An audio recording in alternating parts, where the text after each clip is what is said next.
My name's Angelo, and welcome to We Want Picks. I'm here on vacation with my nooner. Jakey Boy is here, and we are going to break down the entire UFC Saudi Arabia fight card, giving you our picks, predictions, bets, and our DraftKings plays. But before, who is on your shirt? I just got that. Got it today. Who is that? My boy is that Cub Cubby. Swanson? No oh, guts, that's no sweet. glory. You know what's funny is He fights next week, and we'll be there. I know. That's why I bought the shirt, and I put it on my story. I tagged him. He viewed it. Didn't respond. Didn't like What it. a Didn't fucking- anything. So what a you know, joke. my absolute favorite fighter. I even told him, I was like, I got your shirt. And he's like, cool, man. I put it on my story. Sweet. Didn't give a fuck. So Oh, he responded saying cool? no, in the comment when I said I ordered your shirt, he was like, cool. When I post the shirt and I tag him, he says I he gotcha, doesn't respond to I anything. gotcha. So it's like he I suckered gotcha. me into it. It is a bait and switch. Hey, if you have a We Want Picks shirt, we'll put you in our story. Shop.wewantpicks.com. I keep looking at the light instead of the camera. Bang. Anyway, Jacob and I will be at UFC 303. We will be there. Jacob was gracious enough to buy me tickets for my birthday to a Conor McGregor card. Spent an astronomical amount of money. A little bit of a bait and switch going on there, but we will still be attending UFC 303. And if Yeah, any of you... kickback. We got the kickback. Jacob got a refund. That's what you're talking Not about? a refund, 45% Partial. price differential, which is insane. I thought 45% max. is a massive jump. It's funny, I talked to Nick Newell today. He called me about something else, and he's like, oh, you're going to 303? And I said they emailed Jacob and offered him money back. How much do you think? He guessed 50%, which is like, I would have assumed 10 or 15. 50% I thought 20 wow. was going to be the Yeah. max, and I thought that it was going to be at the situation where I was going to have to call, and you know I don't like me. I don't like being that guy. Dude, when know? you sent that so screenshot... I literally yeah. thought that I was going to be the one that was going to have to be like, get on the phone with somebody and have to haggle about it and be like, hey, you know, because I'm the nice guy. So to be like, hey, can I get... And if they would have been like, no, I'd have been like, all right, okay. All right. But they sent out that they were proactive about it, and then they just said, fill out this form, 45%. I was like, done. 3 clicks, done. When you sent a screenshot of their email saying, here's your options, full refund, partial refund, or credit towards something else, call us. I was like, he's not fucking calling. He's going to pay full Conor price for a not Conor card because there's no way he's calling them. Fill out the form, a couple clicks. We'll see if it goes through. I haven't gotten any response or anything. And then I was like scared to death of like, what if it accidentally gets mixed Cancels? up and they refund it when we get there or whatever. So it's always, but they're usually pretty good about that.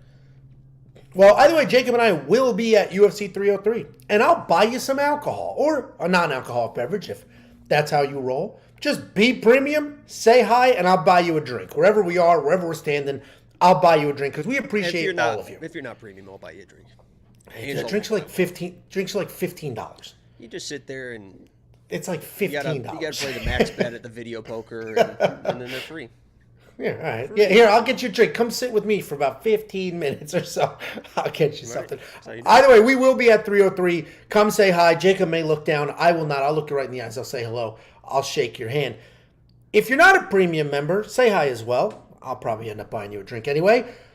But you should become a premium member. Premium membership is going to give you the greatest value in this space, period, end of story. One of the things you will get with premium membership is a safety parlay. We're on a 3-event win streak. We're crushing the safety parlay. It's back on track, baby. Overall, it has been historically wildly successful, almost a 70% hit rate, a lifetime ROI of 25%. You can unlock the safety parlay for this event, UFC 303, the Macy Barber versus Rose Namajunas event. It's only $10 a month. Just go to WeWantPicks.com, click Become a Member at the top. You're also going to get tools like the line movement tracker. This is going to give you the opening odds, the current odds, the win probability, and the line movement for every fighter on every card. You're also going to get the detailed data, metrics, and analytics. 38 columns of information that you can use to find your prop bets, to find your spots, to avoid spots, to work your way into some fights. I know a lot of you do your own research. Like, I don't really want to pay for picks. Don't pay for the picks. Pay for the tools. Pay for the insight. Pay for everything else. Save yourself the time. You're also going to get a DraftKings optimizer preloaded with the best DraftKings ownership projections on planet Earth. And you're going to get more than just me and Handsome Jake over here. You're going to get Artem. Artem has put up PFL picks, Bellator picks, KSW, all of the regional shows, his picks and his bets for all of those shows. And you're going to get the Pick Doctor, which is Pick GPT. The Pick Doctor is a human being that developed an artificial intelligence. The artificial intelligence, I assume, I haven't seen it. It's big. We talk often. Well, Pick GPT is the artificial intelligence that's picking fights based solely off of historical data, and it is doing so quite well. These are 2 comments just from this last event, and 2 of hundreds that specifically mentioned the AI. It said, I used the AI favorites on Fliff, I don't know what that is, for 6 fighters, and it hit. Thanks, guys. Somebody else said 2 weeks. Damn it, this little laptop screen. 2 in a row this week. Get the I don't know, glasses. Get the something I reading made money. It glasses. says something I made money. I don't know. This Do you tiny have little those yet? screen. My contact, dude, I'm a -6 in this eye and a -4 in this one. I don't think they make reading glasses that strong. I'm 4 both sides. Yeah, and I have astigmatism. If my glasses were this thick when I had them, you could anyway. Become a premium member. It's freaking $10 a month. WeWantPicks.com. Click become a member. You're gonna get an entire month's worth of events. UFC Saudi Arabia, UFC 303, the Macy Barber Rose Namajunas card, all of that. One low price, $10 an entire month. And Yeah. Dr. Y with the $4.99. We want hats. Making a reference to a few people are asking where your hat's at. I mean, the hair looks good. Does it not look good? Look at this. Bang! Come on. Now we want a hat. If you got I think if you actually got like a skin fade or something, it would look real sharp. It would bring all the attention to the top of the head. I think. So we're on vacation. Obviously, I'm here with my wife, my kids, her brother, my nieces, nephews, whatever. One of them's in high school, and he's got long, like Easton's got like nice, long, thick California hair. What a good looking kid too. I saw a picture of him. How tall is he now too? He's like 6 feet, dude. And they live in some little ass town. I was like, that's the best looking kid in your town, right? They're like, yeah. I was like, yeah, he has to. He fucking has He's to. like the star baseball player, and It's funny because his father Jay was like, thank God, or he goes. I basically said, thank God didn't bless me with those looks because I would have caused some real trouble running around looking like that. Because he's like a good kid. I'm friends with him on Facebook, so they post pictures every once in a while. Every time I see a picture, I'm like, damn, must be nice, man. I was fucking 16 years old. I was literally 5'3", 90 pounds as a sophomore in high school. This kid's walking around 6'2", 6'3", good looking, star baseball player. It's like, Jesus, man. Yeah, they have to drive out to Missouri to play in a baseball tournament tomorrow for some like private select team. It's crazy. It is crazy. No, I said that too. I'm jealous as shit. We all are, and he doesn't even. He's like too humble. Because Jay's right. If I was that good looking, I wouldn't be very easy to be around either. Oh well, $1.99 from Mr. Y. Who does Angelo think he is? Damon Damon Jackson at the press conference had the nicest hair touch-up I've ever seen. In the fight, it was a little bit of a sham, but at the press conference, looking... What I was going to say is also with Premium, you get a Lock of the Week bet, which is always... it's always hidden, and I'm the bad guy now. I don't know if you guys saw the Lock Week video went up today, but I didn't realize how fucking sensitive people are, because that is absolutely insane that people were getting upset about that, because nothing has ever changed with Lock of the Week from last week to the previous week to 6 months ago to a year ago. It's always been the same, to where the pick is a pick, the bet is the bet, and guess what, guys? Everyone that's freaking out about me like bragging about having premium members win the money for the plus 3.5, that wasn't a hidden bet, you idiots, you fucking goofs. It was live for everybody on Angelo's video on Friday. So all these people freaking out about like, oh my God, Jacob, I can't believe you're deceiving us and hiding bets and you're saying one thing but betting another. I never said I was betting a money line, and the bet was free for everyone on the video for Friday. So what the hell are we getting upset about? And then people are acting like I don't appreciate people. Angelo, would you say that I'm not one of the most appreciative anybody that's watched this channel knows I'm unbelievably appreciative. You spent $10,000 for us to go to fights, for me, as a gift to me, to say thank you for just including you in my life, which is absurd because you're my friend. So yes, you are the most appreciative person. Every video I talk about how appreciative. I made a video when we hit 20,000 subscribers of me fucking crying, talking about how appreciative I am of every single person that watches these videos. I took my friend to the Apex for free, just because I'm appreciative of him. I want him to experience something. There's nobody. So the appreciation stuff is like, that's what really gets to me, because like I talked to guys. I don't even promote Premium. That's the thing. The one time that I actually like make a funny video to like try and promote Premium because the Premium bet hit, but the Lock of the Week bet didn't hit, people are like losing their minds. I don't even promote the premium. I'm just like, hey, if you want to sign up, go ahead and sign up. But if you want to just like the video, like the video. It's insane, man. People are like freaking out about like the craziest shit. It wasn't even a hidden bet. It was just a funny video. So, well, we do 350,000 views a month. So there's going to be a couple of sensitive Sallies in that mix. A couple of comments, then we'll move on. This person said, I think people are on the impression you're betting on your lock of the week. Jacob bets on every single lock of the week. Every single lock of the week he bets on. Sometimes it's not a straight money line bet, though. Sometimes it's a little more specific. And the thing about it is, in those videos, if I mention a bet, I place that bet. But it's a pick, and in those videos, I never mention the bets. I never said, Julia, I'm betting money line. Everyone bet money line. What did I say about Julia? I said, man, this is going to be a close fight. I'm unsure about this one. It's going to come down to the judges. I'm not really sure about this one. And then the bet that I actually placed was public for everyone. So if you wanted to see the bet, you could have seen the bet. It wasn't even hidden under premium. Like I said, it was in the video. That's just a promotion to try to get people to sign up. I never do that shit. Come on, guys. Let's be better than that, man. Jacob's lock of the week bet is always 100% in my free best bets video. No matter what it is, it's always in there. It was in there last week. That video did 6,000 views. Our main video did 12,000. Your lock of the week did like 10. So there's a couple thousand people that didn't see that. But it is always in there. A couple more comments. First of all, I thought I was having a good hair day. Honestly, like it honestly doesn't look bad. Thank you so much. This is valid. I think the glare is not helping, but honestly, I'm growing it out. I mean, it looks. Thank you. It looks a little bit. Honestly, actually, if you got a skin fade, it would look a little coppish. So maybe don't do that. Honestly, there's enough of those rumors.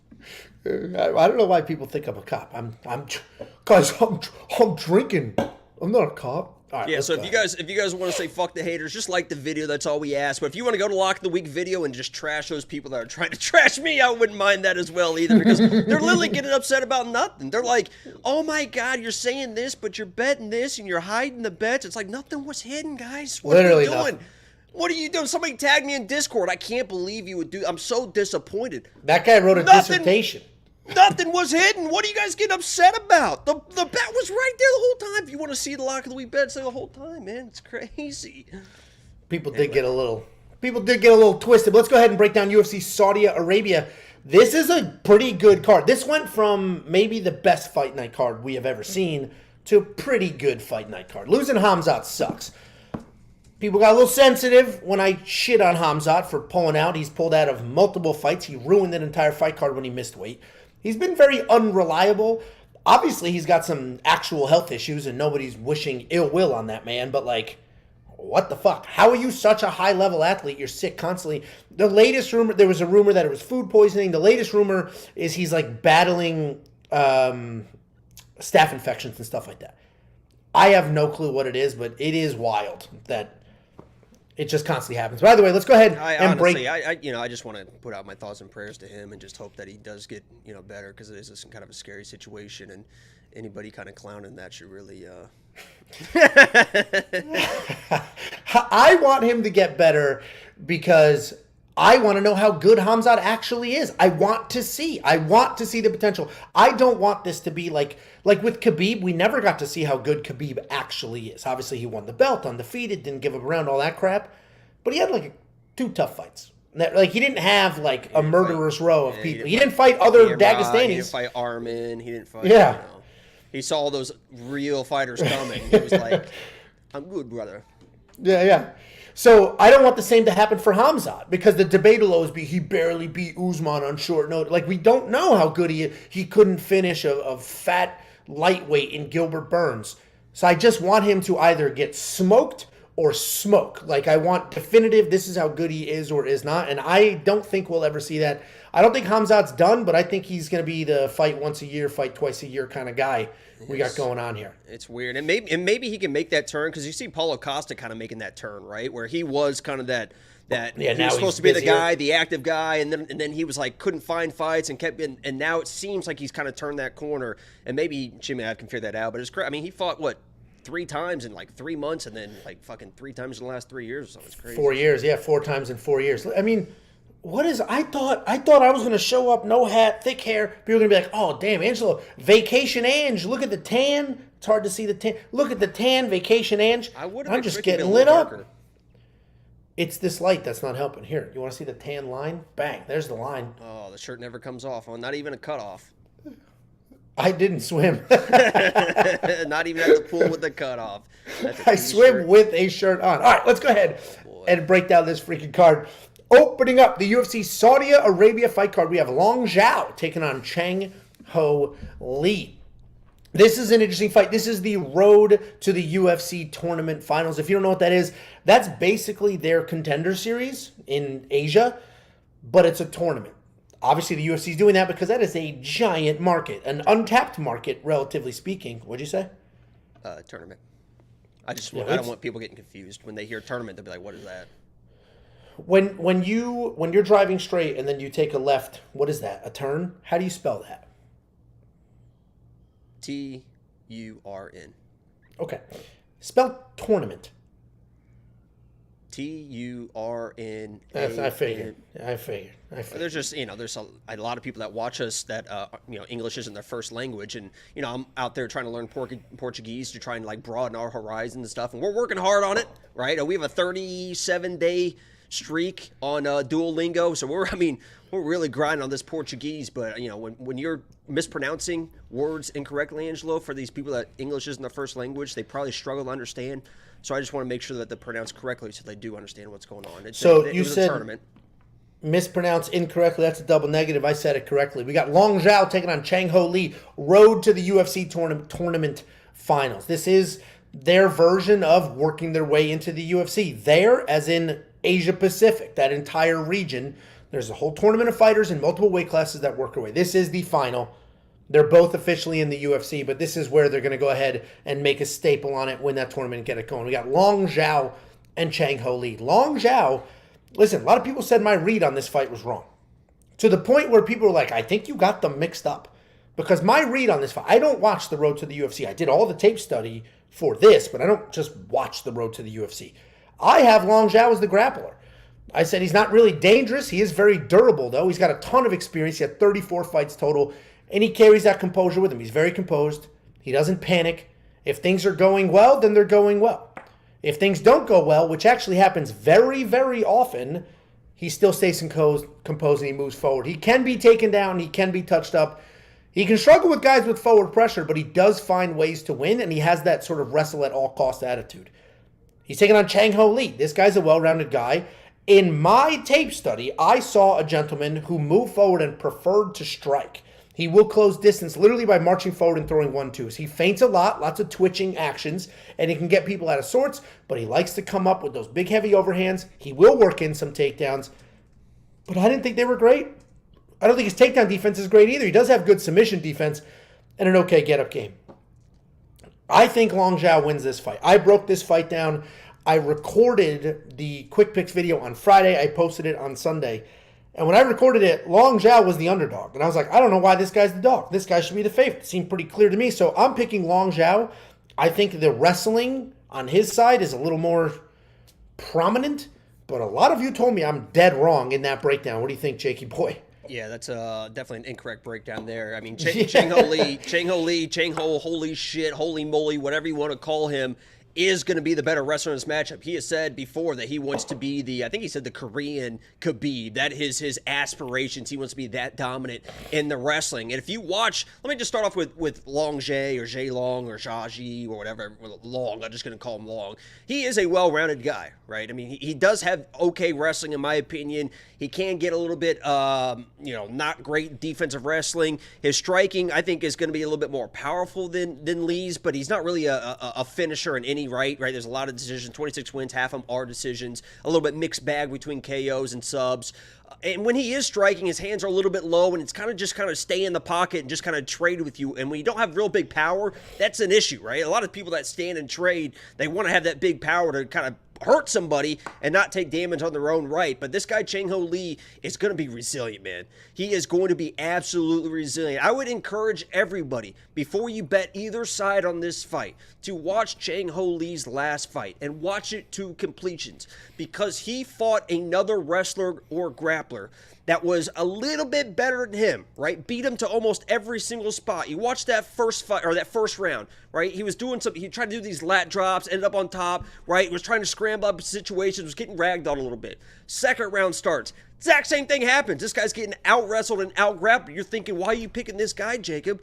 Because he's getting out-wrestled by this guy, and he's supposed to be the guy that's wrestling everybody else.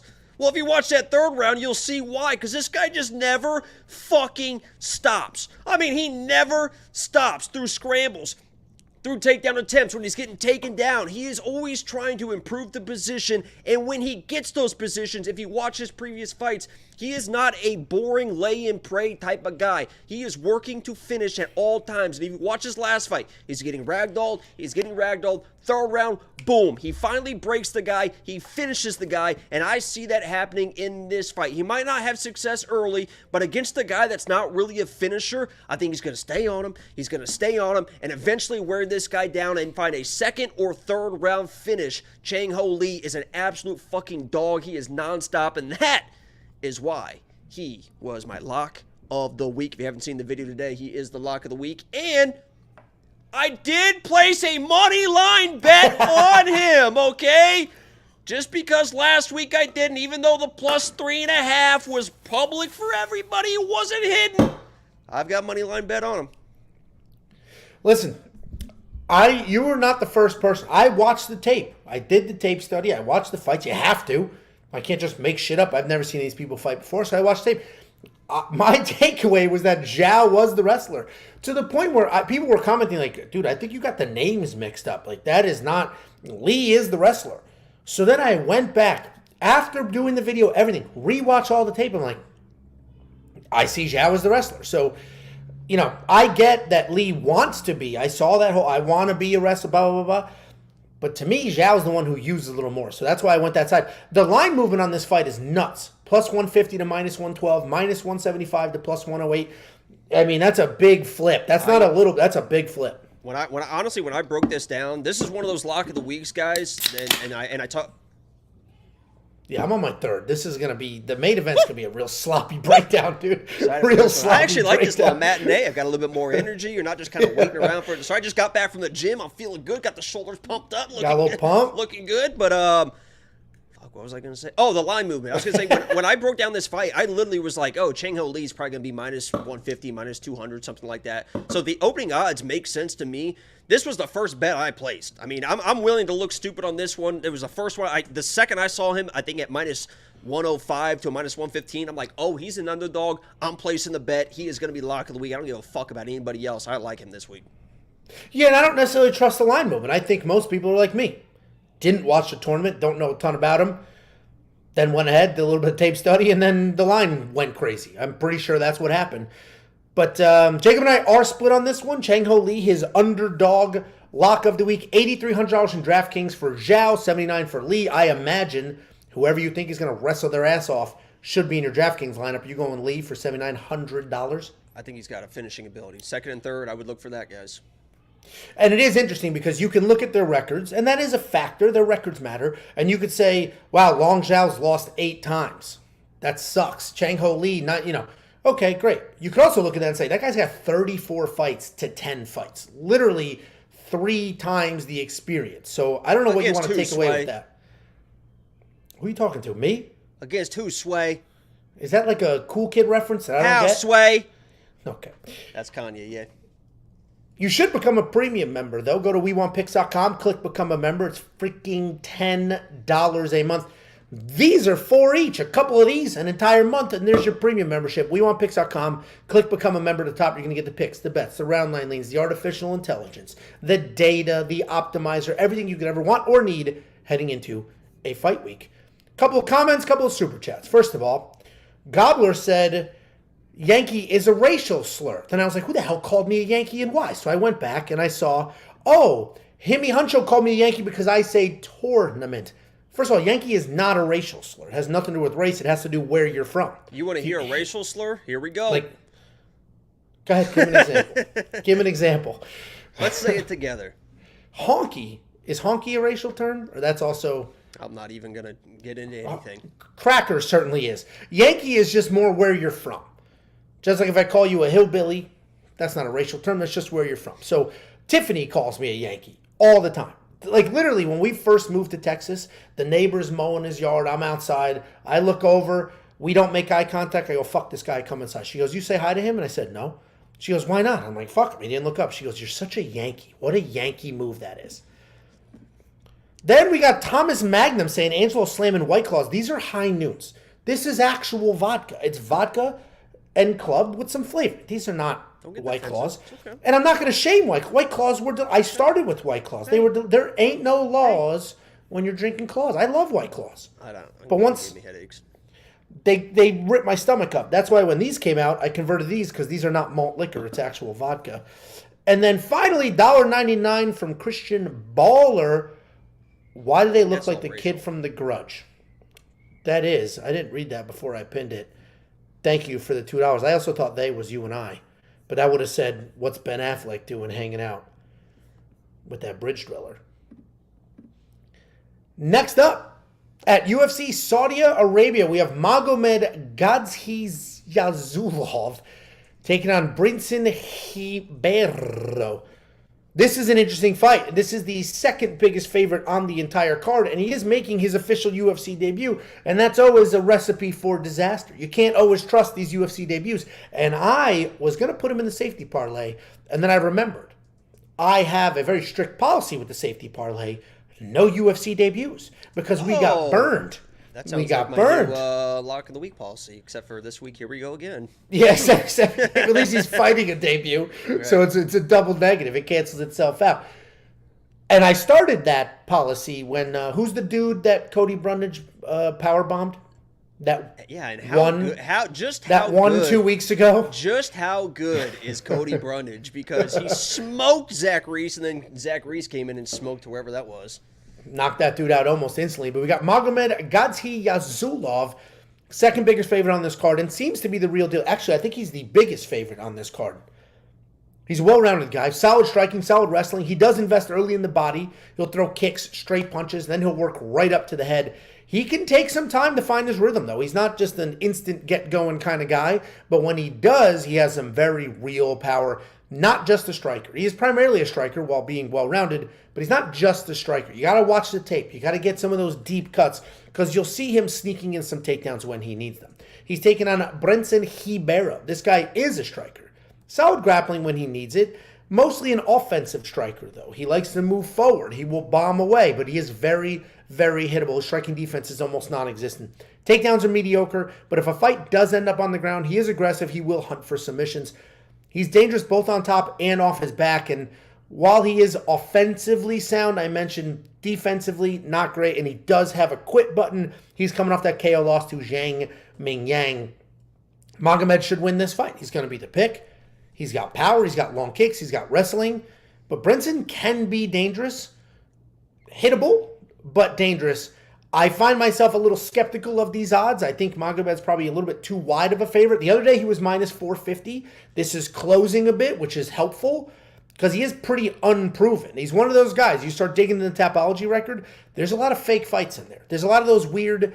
I forget who it was, Jacob. Remember a few months ago, there was a guy that was coming into the UFC with some wild-ass record, and then you watch the tape, and he's like fighting on a carpet in a hotel lobby.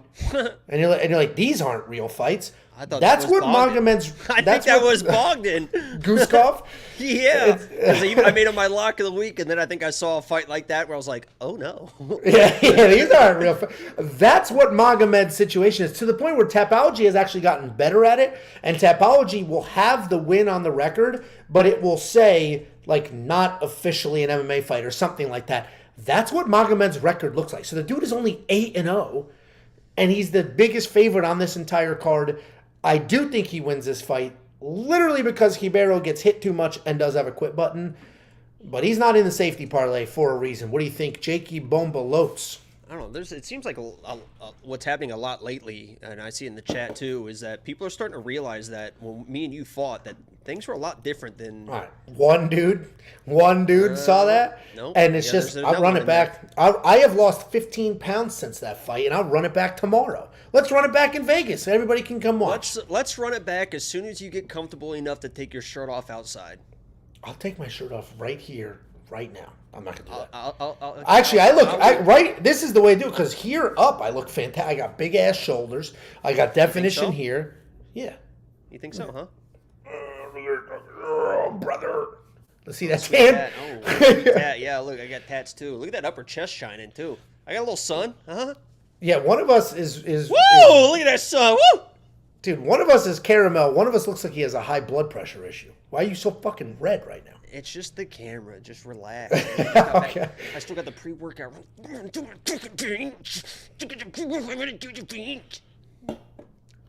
you think wins this fight? Yeah.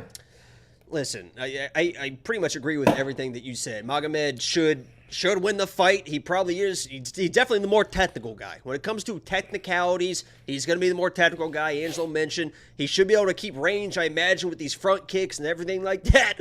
But everyone that's betting on Brendson Ribeiro, that's chasing that big KO money, fucking I get it. Because this guy he's gonna give you a chance. He's going to give himself a chance. He's going to get in this dude's face. He's going to drop his hands, and he's going to throw heavy. So if you want to bet the Ribeiro side on this, I completely understand. I completely get it. Magomed's that guy that this week should win. Could look like a minus 500 favorite if he does it, or it's going to be a fucking parlay buster when he gets fucking sparked. Because this guy, Brendson, is not the guy that he fought in the Contender Series. That guy, Jose Medina, was just a walking heavy bag, and he still couldn't finish that walking heavy bag over 15 minutes.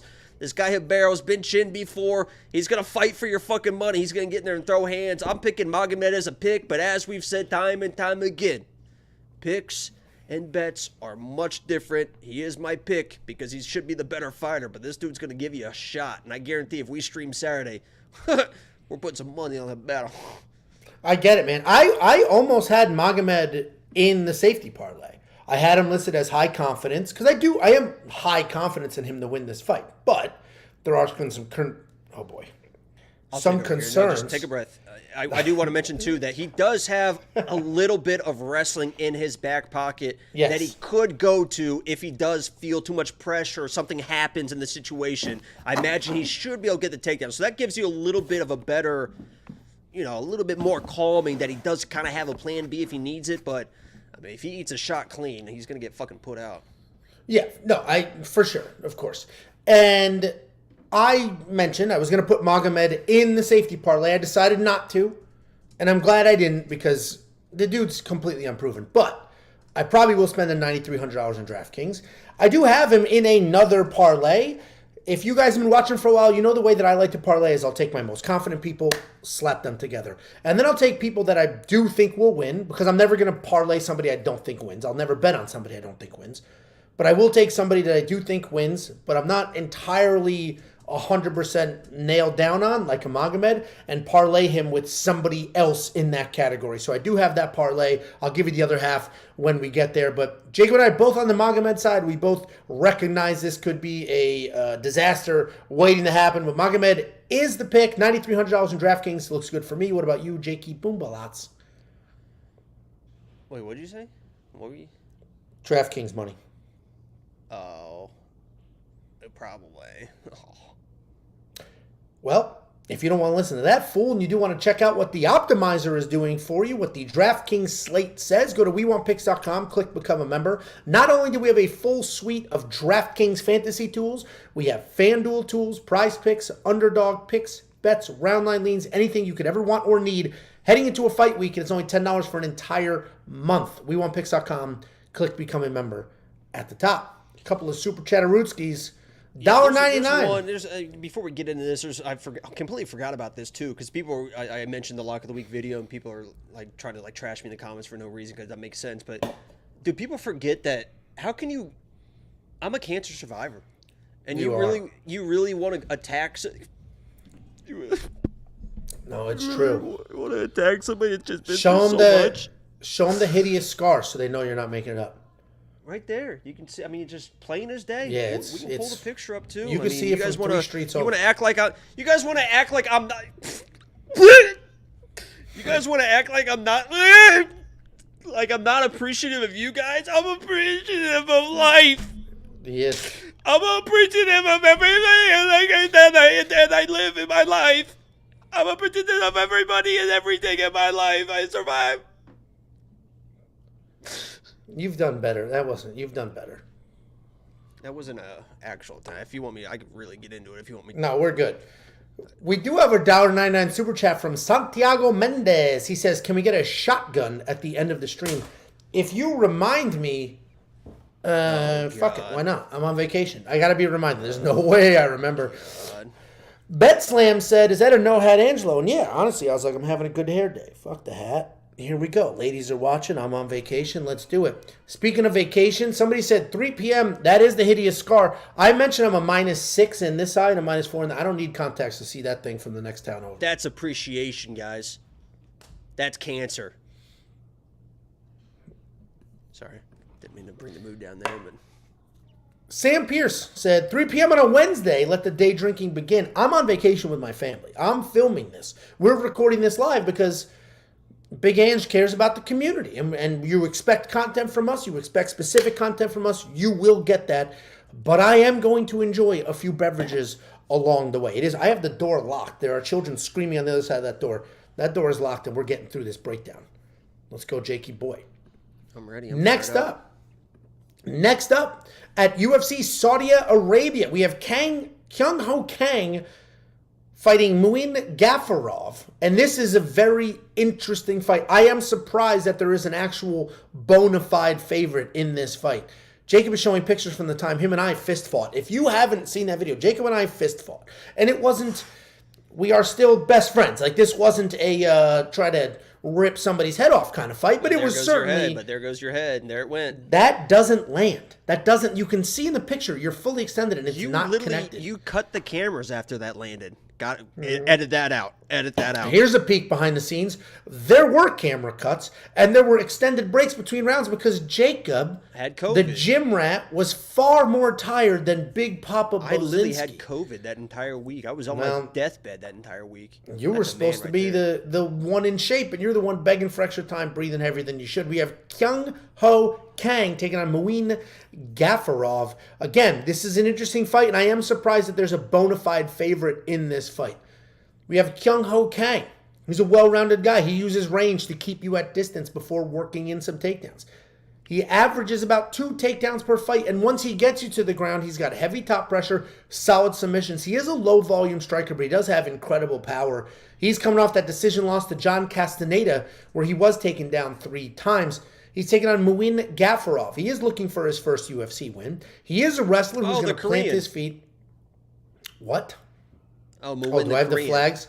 I got the flags wrong? Whatever.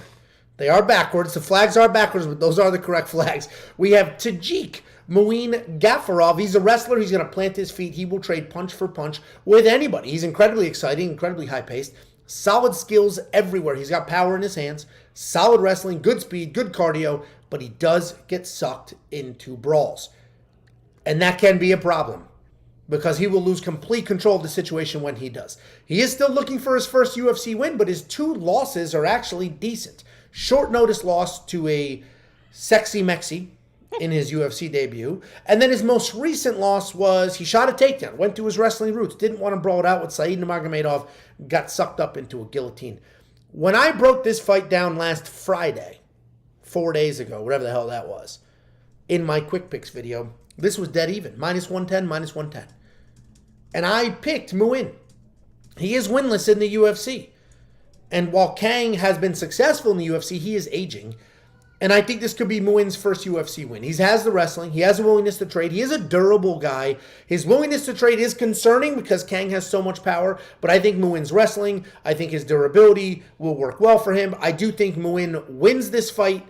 He is going to be the pick, and I'm wishing I placed a bet on him when I saw him at -110 instead of the -160 he's sitting at now. What do you think, Jakey Bombalotes? There's 2 comments that I think are pretty funny. Ezekiel said, Muin Gafurov, definitely a foot guy, which I got a lot of that. You see the smirk? And then somebody also said, Santiago said, Muin looks like he'll help you move. Just seems like just a friendly, nice like little, a neighbor. Just a friendly guy. Yeah. Can you help me move? Yeah. That is a wild smile to do for your, okay, stand there, gloves, and they do like 9 poses, and then they're like, just happy. We're ready? And he's like, I made it to the UFC. Tajikistan stand up. Him and Naimov on the card together, both Tajikistan guys. Listen, I like Muin. You know what's funny about that Saeed fight is I think everybody in the entire world predicted exactly what that was going to happen. Everybody said he's probably going to shoot a takedown and get guillotined because Saeed's got these crazy front chokes, and Muin's going to go to the wrestling because he couldn't really get the wrestling going, but that's really what he wants to do at the base. Everybody in the world seemed to know that was going to happen except for Muin. I think I like Muin, but I think I had Saeed submission bets. It was just like the most predictable thing, and then it happened, and Muin's like pissed off. It's like, Jesus, man, we all thought it was going to happen. I like Muin here, but I don't love it, man. I mean, he should have, in my mind, the bigger moments, right? The takedowns. He throws heavy. He throws wild. He does the spinning stuff. He's going to have the bigger moments. But Kang is a guy that is durable at times, will probably have, like, the forward pressure, in my opinion, like, at least at space. What I don't love about Kang is that it's a lot of empty pressure. He will walk you down, but he's not doing a whole lot. So him winning rounds against a guy like Muin, to me, is kind of a tough ask for him because Muin does throw the power. He can level change. But I do worry again about Muin with these submissions of Kang. He is kind of one of those slick guys that's not well known for the submissions. And if you come in expecting, which he should have against Saeed, and he wasn't, and he got guillotined, it's a little bit easier against these guys that can kind of sneak that stuff in there. So I'm going to go Muin here. I love Muin. Muin's a former lock of the week, but, in this matchup, I do worry a little bit. I want to see Muin get a win before I start betting him, especially against a guy that can be, kind of sneaky good like Kang. So I think Muin should win this matchup, but, I need him to win before I'm betting him at this point. Can you hear my kids in the background screaming? Samadana. Can you hear it? Samadana. It's wild on the other side of this door. There's some shit going down in that kitchen. I don't know what it is, but it's wild. You and I are on the same side, and we're not very, very confident. Would you have bet Muin if you were me 2 days ago and you saw that he was minus 110? No, I mean if he was a dog, I think that's worth it. But Sure. I really need to see him, get a win and look like he should. I mean, you saw flashes against Sexy Mexi and stuff, but he does get hit. He does not get every takedown he shoots, and he obviously can get submitted too. So yeah, and listen, I have everything swapped here. The stats are swapped. Muin's the 28-year-old. Kyung is the 36. It's swapped, okay, guys? It is what it is. My bad. They said that the rumor is that Chael's starting, that Connor pulled out because he's in rehab, and we might need to figure out where he's headed and get you. Somebody said Angelo's slurring like crazy, and I get it. I am drinking, but like, I haven't slurred. I had the one slip up early. Sure.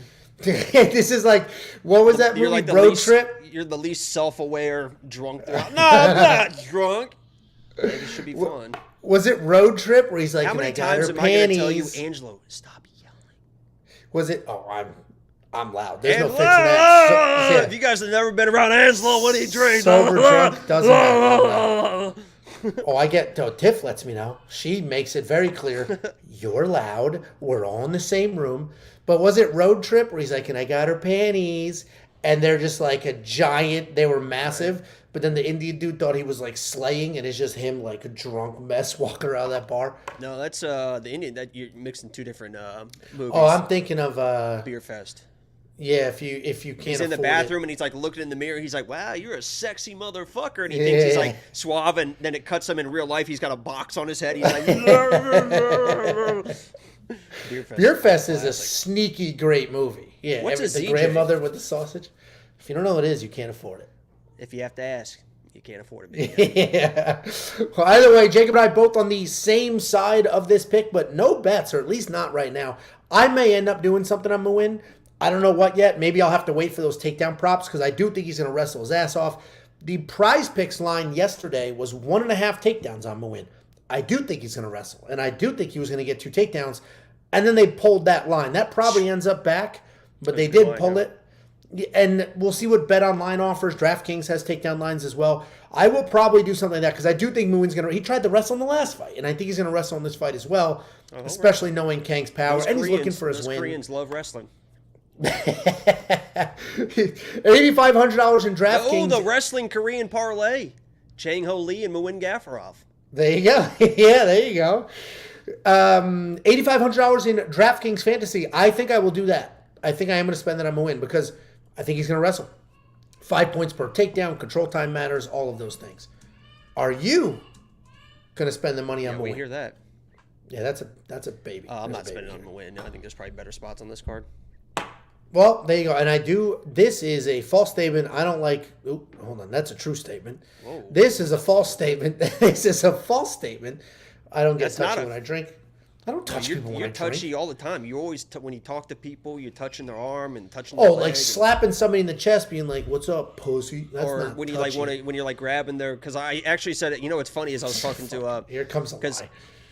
No, this is 100%. This is 100% true. So on Fridays, obviously Minty does the weigh-in show for us Fridays. We love Minty for her doing that for the weigh-in shows. But while we're doing it, I obviously watch the weigh-ins too. So I'll text Minty during it. And we talk about the weigh-ins and what we see and stuff like that.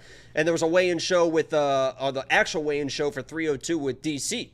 And there's Chris Weidman sitting right next to him. And DC's always like just holding his arm and grabbing his arm every time he's talking to him, and touchy. And I mentioned that to Minty, and I was like, that's exactly what Angelo does. If you're sitting next to him on the couch or whatever, he's always reaching over and grabbing it, or hey, or this or that. He's always got. I sit here and I talk to you like this, but you're always touching, you're grabbing. You probably don't realize. Go watch the Fight Food vlog. You know how this is not true? Go watch the Fight Foods vlogs. Well, obviously for the video, you don't. Oh, act okay. That, oh, okay. I'm not saying it's a bad. I'm not saying you're like weird about it. You're just a guy that. No, that's literally what you're saying. No, because DC does it too. It's just like a simple like arm grab or hey or this. Oh, so now it's a fat thing. I just turned into an angry drunk right now. I just the shoe fits. Yeah. Oh, Tiffany texted me. She was like in the room. I was in she was in here relaxing. I was in the main room, and she said those 2 slices of pizza on the counter for the kids. And I was like, did you just text me that I'm fat from the other room? She's like, no, so that you could eat them.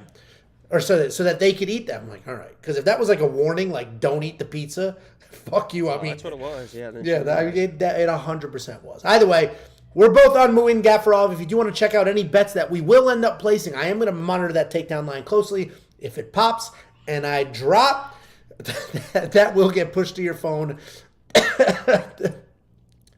Through the Discord, you can... oh, Jesus Christ. Unlock the Discord notifications by linking your premium account. Just go to WeWantPicks.com, click Become a Member. It's $.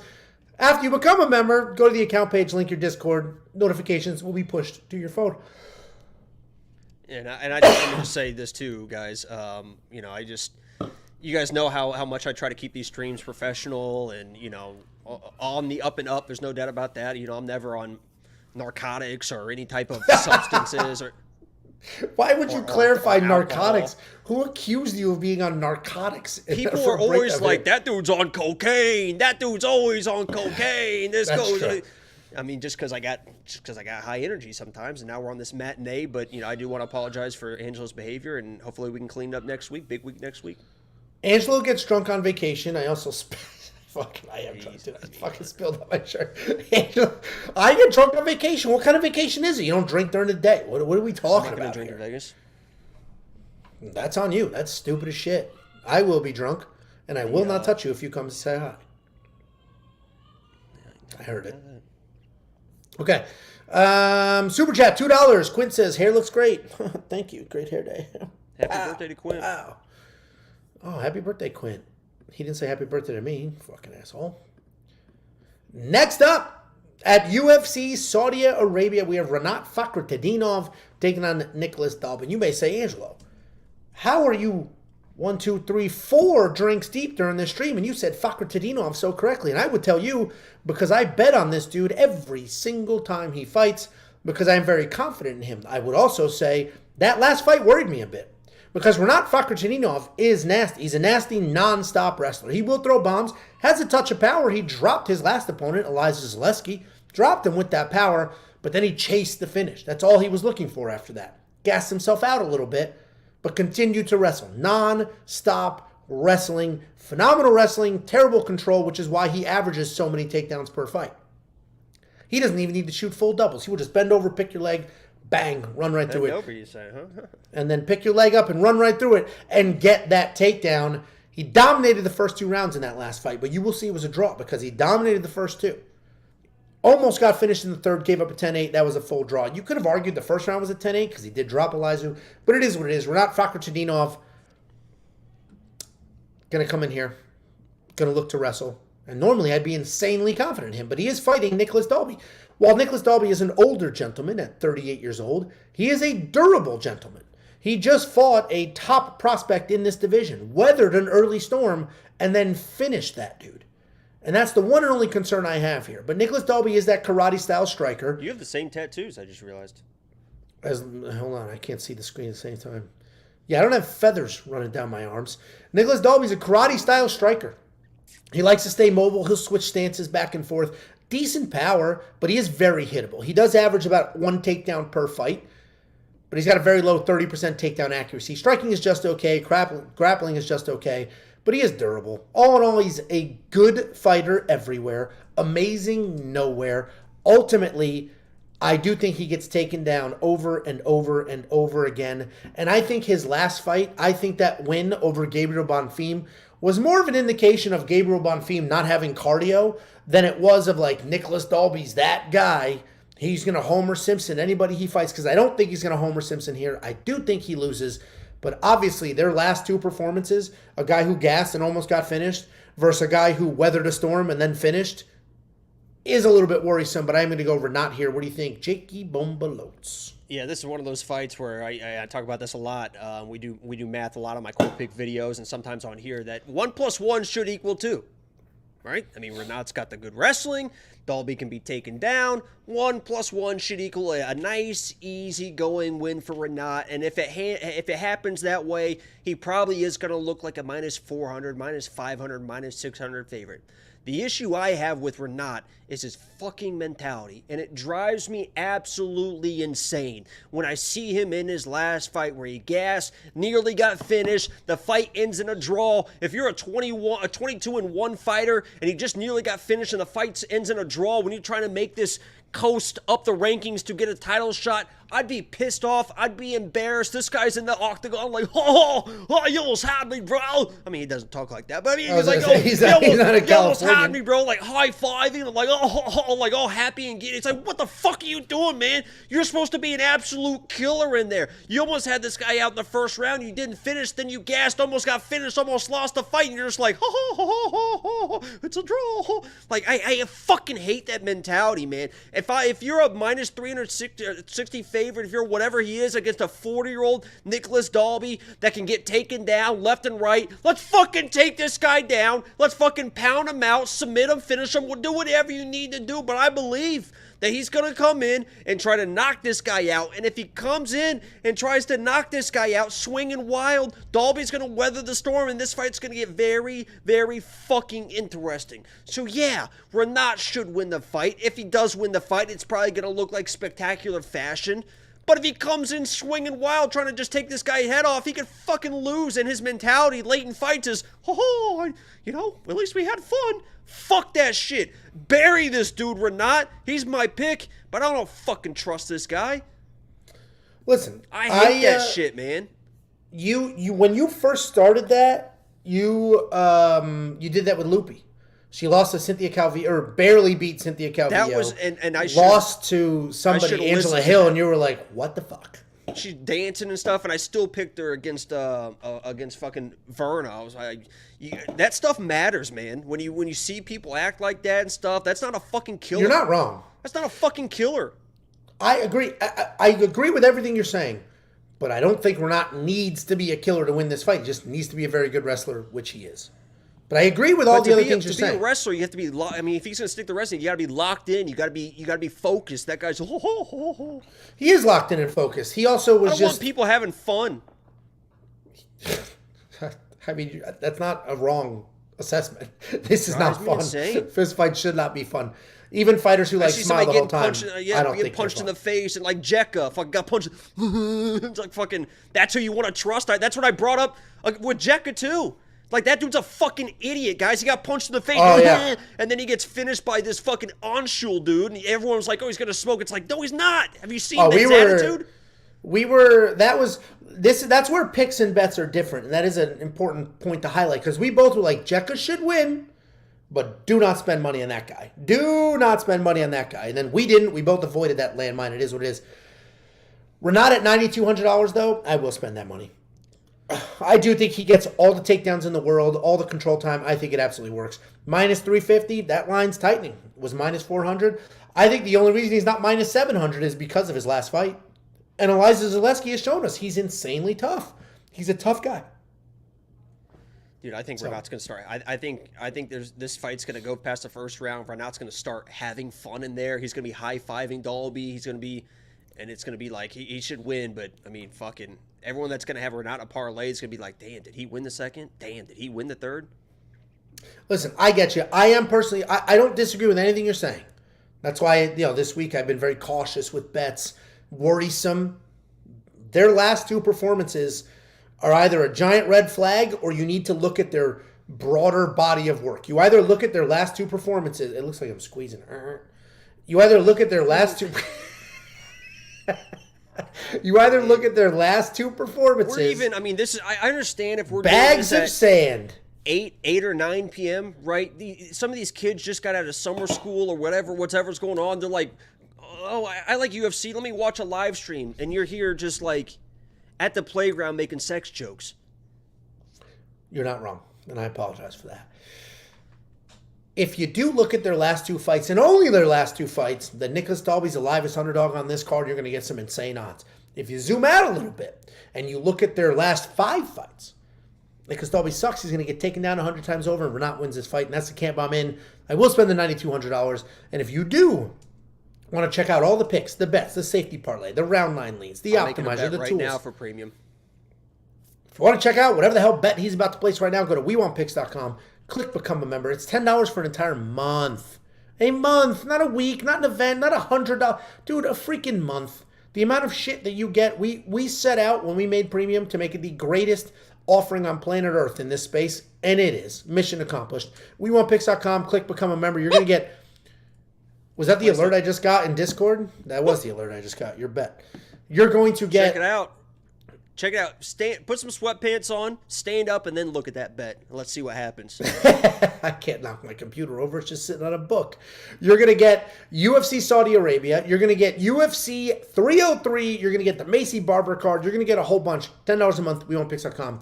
Click Become a Member. Couple of Super Chatterooskies. $10. $9.99 from RC MMA. Early lean in the Lopes Ortega fight. I think Lopes beats his ass, and I'm not a Lopes fan.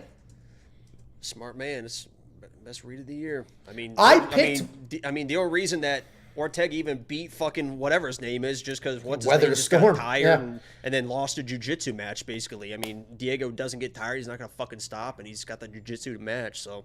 And I picked Brian Ortega to beat Yair Rodriguez. I watched their first fight, and I was like, Brian Ortega looked pretty good, and people came from my head. What are you watching? You're an idiot. You're fat. You're stupid. Nearly smoked. You spilling. Let's not pump the chest too much. Dude got fucking smoked in the first round till the very end. I picked him to win based off the footage from their first fight. Everybody said I was nuts, and then he won that fight. So do you remember that's all that matters. phone call I made too?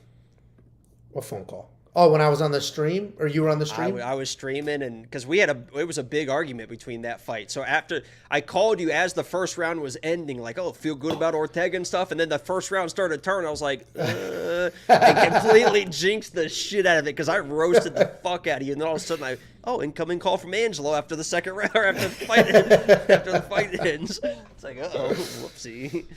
And then we do have, listen, people calling for me to wear a hat. The lighting is a little odd. This is objectively, that wasn't a great angle. Yeah, this is a good hair day. This is a decent hair day. Put a hat on. Come on, guys. Just trying to be my true self. Guess who's wearing a hat in Vegas, though? All these fucking nasty comments. I got my barber. I'm going to the barber, an actual barber for the first time on Friday. Got the appointment lined up. So give me the alpaca. You going the high school kid route? I don't know. I'm just going to tell him, do whatever you need to do. Let's clean it up. Let's get a professional cut. You got nice thick hair. The color is atrocious, but the volume. Okay. I got a pee so bad. Well, let's go ahead and break down this card. Go ahead. I can open this one up. Go ahead. You being sarcastic? No, I can open this one up if you want to. Okay, go ahead. It's not going to take you fucking 10 minutes, is it? I got to pull this thing out. that prostate issue. It's go ahead. Tinkle, tinkle, and then tinkle, tinkle, and you got to get. Go ahead, break it down. I'm gonna go piss. Go break it down. All of a sudden, you're coming, and then you don't know what's going on. Nobody's. It's a pee. Nobody's coming. Okay, here we go. Time to be Angelo, baby. What's going on, guys? Today we're gonna break down Nasrat Haqparast versus Jared Gordon, and I can't wait for this matchup. It should be a ton of fun, no doubt about that. Jared Gordon is a fun come-forward striker with wrestling in the back pocket. He's coming off a win against Mark Madsen, a TKO victory against Mark Madsen. We've got Nasrat Haqparast, who is also a fun come-forward striker who is going to come off a victory against Jamie fucking Malarkey, and this should be a fun matchup, a tricky matchup, no doubt about that. I believe that Nasrat Haqparast should be just about better everywhere. I think that his striking intangibles are superb. I believe that his defensive wrestling should be there against a guy like Jared Gordon. And I know that Jared Gordon has had a nice little streak lately, and he's looking rough and tough. But I believe that Nasrat can weather that storm. We've seen Nasrat with the leg kicks against Landon be able to withstand some adversity in fights. I absolutely love that. I believe Nasrat's going to be better pretty much everywhere, and I believe that minus 240 money line is one of the better values on this card. I respect Jared Gordon and everything he's been through in his life, but I'm going Nasrat here. Angelo, what do you think? Thanks, Jacob. Well, I think it's cloudy and it will rain, weatherman voice. Listen, I'm on the Nasrat side. I'm going to go ahead and pick Nasrat. I think he wins this fight. Pretty straightforward. Very good striker. High volume. Lands almost significant strikes per minute. Oh. I said 6. That wasn't a drunken stumble. I said 6. Very clearly, quite frankly. And that's an astronomical number. Then you look at Jared Gordon. This is what happened. Angelo stood up. It fucking hit him. Everyone knows as soon as you stand up, it fucking hits you. That dude stand up. Look at his eyes right now. Holy shit. Dude, I'm going to take a picture and then share. Let me take a picture and then share with you my current setup. That dude stood up and was like, ooh. This is my current setup. Oh, here's the camera. This light is blasting me in the face and this little ass laptop screen, okay? Anyway. Nasrat lands 6 significant strikes per minute, and that seems like a giant number. Then you look at Jared Gordon, he's landing over 5. And now you have 2 busy strikers standing in front of each other. Nasrat, though, I think is just the better overall fighter, the better overall striker. We know that he can move fights forward, he can shoot takedowns. He has a very solid takedown defense at 78%. He can push a pace. The only time he really has any trouble is like with the Bobby Greens of the world. They just move forward. They're constantly in his face and you can't do anything with it. And we just saw him with some real power where he knocked the eyebrows off of Jacob's head in his last fight. He's taking on Jared Gordon. Solid wrestler. Don't think that's going to matter in this fight. Like Nasrat, high volume striker. That might matter in this fight. Fun come forward striker. I don't have fun in here, but he likes to come forward in flurries before looking for a takedown. He averages almost 2 takedowns per fight. But he can be out-grappled with his 40% takedown defense. He's coming off the KO win over Olympic wrestler Mark Madsen. I'm picking Nasrat to win. And can I get a little bit of credit? Because I do have a script. And I could read the script. First of all, I write the fucking script. It's my script. I write it.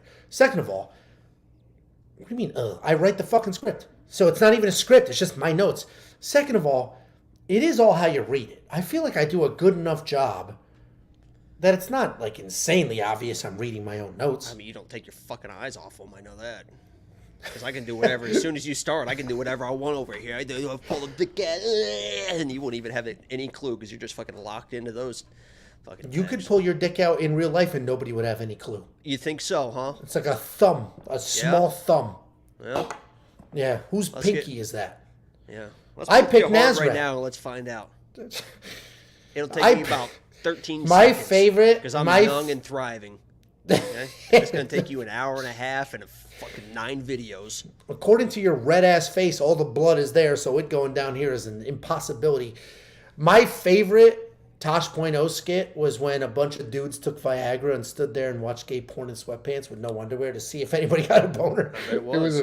It was a phenomenon. It was a phenomenal skit. I bet it was. We both picked Nasrat. I'm pretty confident. Not insanely confident, but pretty confident. Kelvin parlay? Nasrat and Kelvin?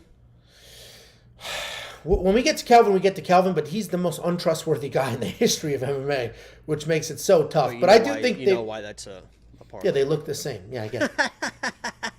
Yeah, kill a joke, dude. Kill a joke. Take another drink.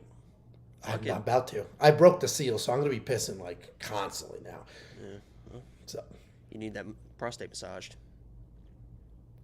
Okay. We'll be in Vegas. If anybody wants to massage... Speaking of, if you guys want to stop, we're in hotel room. We will be massaging prostates. 25. If you're a premium member. if you're a premium member, I'll pay you to massage the prostate. If you're not, you can come on. Me. 16-5. I'm going Nasrat. I think he is 17-5 at the end of the night. But Jared Gordon is sneaky good. That is in my notes. I said that in the quick picks. Jared Gordon is a lot better than people think. He should be 4-0 in his last 4, basically. He should have won 4 in a row. He got robbed against Paddy Pimblett, and he was beating Bobby Green before that headbutt. So all of a sudden, he gets the correct decision, and Bobby Green doesn't get a headbutt in there. And Jared Gordon's on a nice little win. Breaking news. What? Breaking news. Here's Jolton Lutterbach is out of his fight with Shara Bullet. But we can still break down the fight because guess who's stepping in? Who? Antonio Tricoli. Really? Yep. Show that to the screen. I can't change the graphics in order for this breakdown, but we'll still break it down. I mean, that kind of sucks for the Shara better because he's not going to have any value now. He should be a big favorite now, but I mean, I don't know if it's going to focus or not. That's crazy. Good for Antonio Tricoli, though. He kind of got fucked in this whole main event switch-up. There you go. Ouch. Now I think on Antonio Tricoli. He should get fucking smoked, I imagine. Well, we'll break down both just to be safe. But either way... I'm not going to fucking break down a fight that's canceled, Angelo. We don't know. Dana announced it. Was that Big Marcel? That's from Dana. Oh, I didn't see the person who tweeted it. Dana White just announced. I literally just read it to you. Oh, my bad. Take a breath and drink a water. Whoa. There's water in this. I'm on the Nasrat side. You're on the Nasrat side. I am confident in Nasrat. And this is a card where a lot of people, and obviously his last name ends in AST, but a lot of people are like, I'm going all the Ovs and Evs. They're all going to win. Nobody's going to lose at home. This is not that card. This is not like an obvious all of the locals to that region are going to win. That's not what this card is. I do think Nasrat wins, though, but this isn't like a 9,000 to 7,200 in DraftKings implies wild favorite. I don't think it's that wide. I think Jared Gordon's due for... He used to get knocked out left and right, and I think he's kind of due for that. Well, Nasrat did just find his power in that last... He's got power. He just is typically just... he's just one of those guys who just touch. But if he wants to sit on a shot, which he fucking sat on that shot versus poor Jamie, he definitely got power. I mean, he's good. He's got good enough technique to where if he sits on power, he can knock anybody out. He just uses touch. And he's very durable. Which is great, because we don't have to worry about Nasrat. We saw that versus Landon with the leg kicks. We don't have to worry about any chaos. We do have to worry about if he just gets out-wrestled, but the 78% takedown defense should keep him there. Nasrat's the pick on both of our sides. If you do want to unlock the bets, the round line leans, the tools, and more, WeWantPicks.com. Click Become a Member. At the top, it's only $10 for an entire month. Next up, at UFC Saudi Arabia, make sure you listen. Don't just fast forward. Everything you see on the screen is not the fight. While we are recording this live to the internet to 400 people, thank you guys so much. That's a lot of people for an early stream. Like the stream if you haven't already. This fight has changed. It is now Shara Magomedov taking on Antonio Tricoli. Fellow, handsome, thick-haired Guido will be fighting Shara Magomedov. Jolton Lutterbach is out. Now Shara is fighting a grappler. He doesn't have another kickboxer standing in front of him ready to go, like Jolton was. He's got a grappler. The good news is for Shara is Antonio Tricoli is on an airplane heading to the other side of planet Earth right now. The good news is Antonio Tricoli hasn't fought in 4 years. The good news is Antonio Tricoli isn't 1/100th of the striker that Shara is. The good news is we just saw Shara fight Bruno... what the hell's his last name? Bruno, what the hell's his last name? Go ahead. Figure it out. Motherfucker, go to the notes. Bruno Silva. He just fought Bruno Silva, who was able to take him down a whole bunch of times but not do anything with it. Shara was taken down busy. Taken down easier than I thought he would be. That wasn't a great look. But on the ground, he didn't stop moving. Did not stop. Constantly throwing elbows. Constantly working. Moving his hips. Trying to make something happen. I think Shara knocks out Antonio Tricoli. Once these odds drop, again, Jacob just shared this information with us not 30 seconds ago. I think once those odds drop, Shara's probably going to open at like a minus 350 and then balloon up to a minus 600 and be all the money on this fight card. What do you think, Jakey Boombalats? Yeah, obviously you have to look into it a little bit more, but, you know, some guy coming off 3-year layoff who's been teaching Mackenzie Dern how to box and she can't box for shit is probably going to get lit up in Saudi Arabia by Shara, I have to imagine. So even if he comes in and gets a takedown or two, like you said, Shara's shown that he can be active off his back, and he's a durable guy. I mean, he basically kind of wore down Bruno in that fight, even when he was taken down. I mean, he was just laying on top because he was just being so active. So even if he's able to get taken down, I think every round starts on the feet, and eventually he's gonna fucking pay for that. So we'll see how it plays out. Yeah, Shara's a nasty striker. He is wild to look at. And the reason I'm going to mention this is it matters. There was some news about him the last couple of days. Shara has one eye. And you can see in the picture. One's looking at Jalton in this picture. The other one's looking west. He's got this wild haircut. He's missing teeth. Beard, no mustache, but doesn't wrestle. The guy's an enigma. But he was just signed to a Hollywood contract. He's in like some big-ass action movie coming up as the villain. Did you know that? I did see that. Yeah, he's got his visa.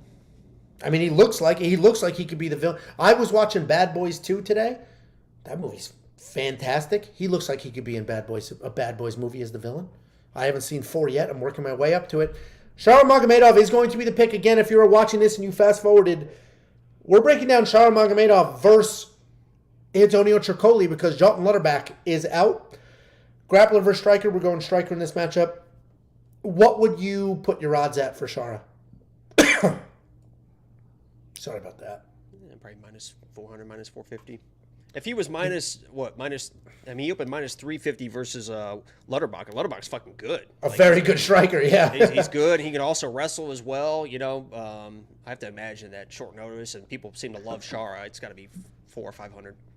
I imagine that's what it would be too. The good news is, in DraftKings, they don't change the pricing of the person that was already priced. Meaning, Shara is going to be $8,800 no matter what. He could be a minus 4,000 favorite. He will still only be $8,800. I think that essentially makes him a have to play in DraftKings Fantasy. Once all that pricing drops and everything settles, you will get the ownership projections on premium.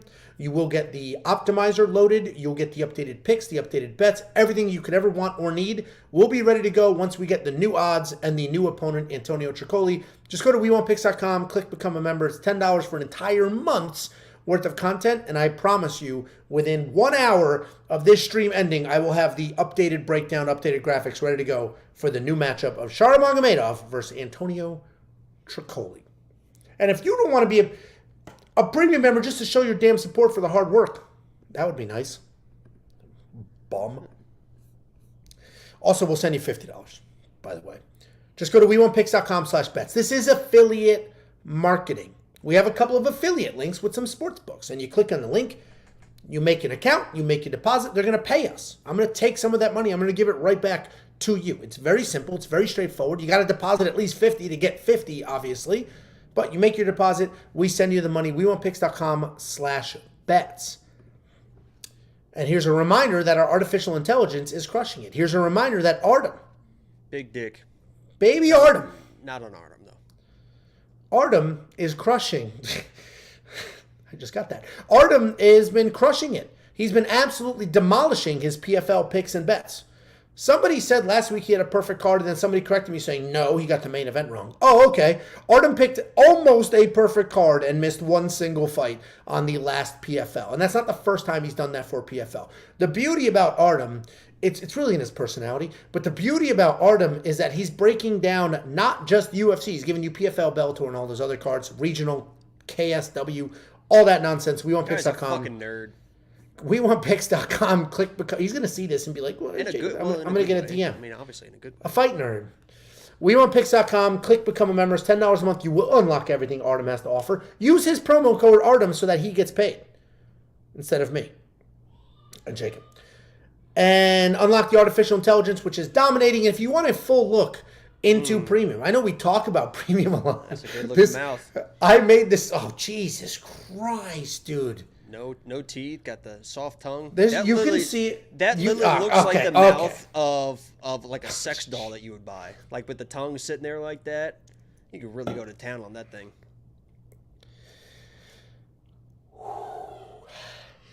This thumbnail was supposed to be enthusiastic and exciting because premium has evolved. It is now 3.0. It's the next evolution of premium. Everything is easier to access. More information is combined, meaning my picks are right next to Jacob's, right next to Artem's, right next to the artificial intelligence, so you can work your way across. Where are your teeth? If you do want a closer, you can see a little. Yeah. Oh yeah. Where are they? Yeah, that is. That's what it looks like. That is awesome. And honestly, little teeth sometimes can get a little exciting. Sometimes you feel little teeth and you're like, ooh, feels dangerous, huh? Knowing that just one bite could change your whole life. You know what I mean? Lorena Bobbitt knows. That's a deep cut. That kind of gets me going sometimes. I mean, it literally could just change your entire life. One little. Here's a joke from the 90s. Let me know if you get it. Let's try to keep this clean, too. It's not a filthy joke. Here's a joke from the 90s. Let me know if... First of all, there's a video. This is the thumbnail. You get a view into everything premium. You can see what it looks like before you buy. Here's a joke from the 90s. Let me know in the live chat or Jakey Boy if you get this joke. What did Jeffrey Dahmer... And now people are going to get the Jeffrey Dahmer because of the Netflix thing. What did Jeffrey Dahmer say to Lorena Bobbitt? I think you've told me this before, but I don't remember your stupid little fucking joke. Are you going to eat that? You get it? Lorena Bobbitt cut her husband's dick off. That's the joke. Jeffrey Dahmer eats people.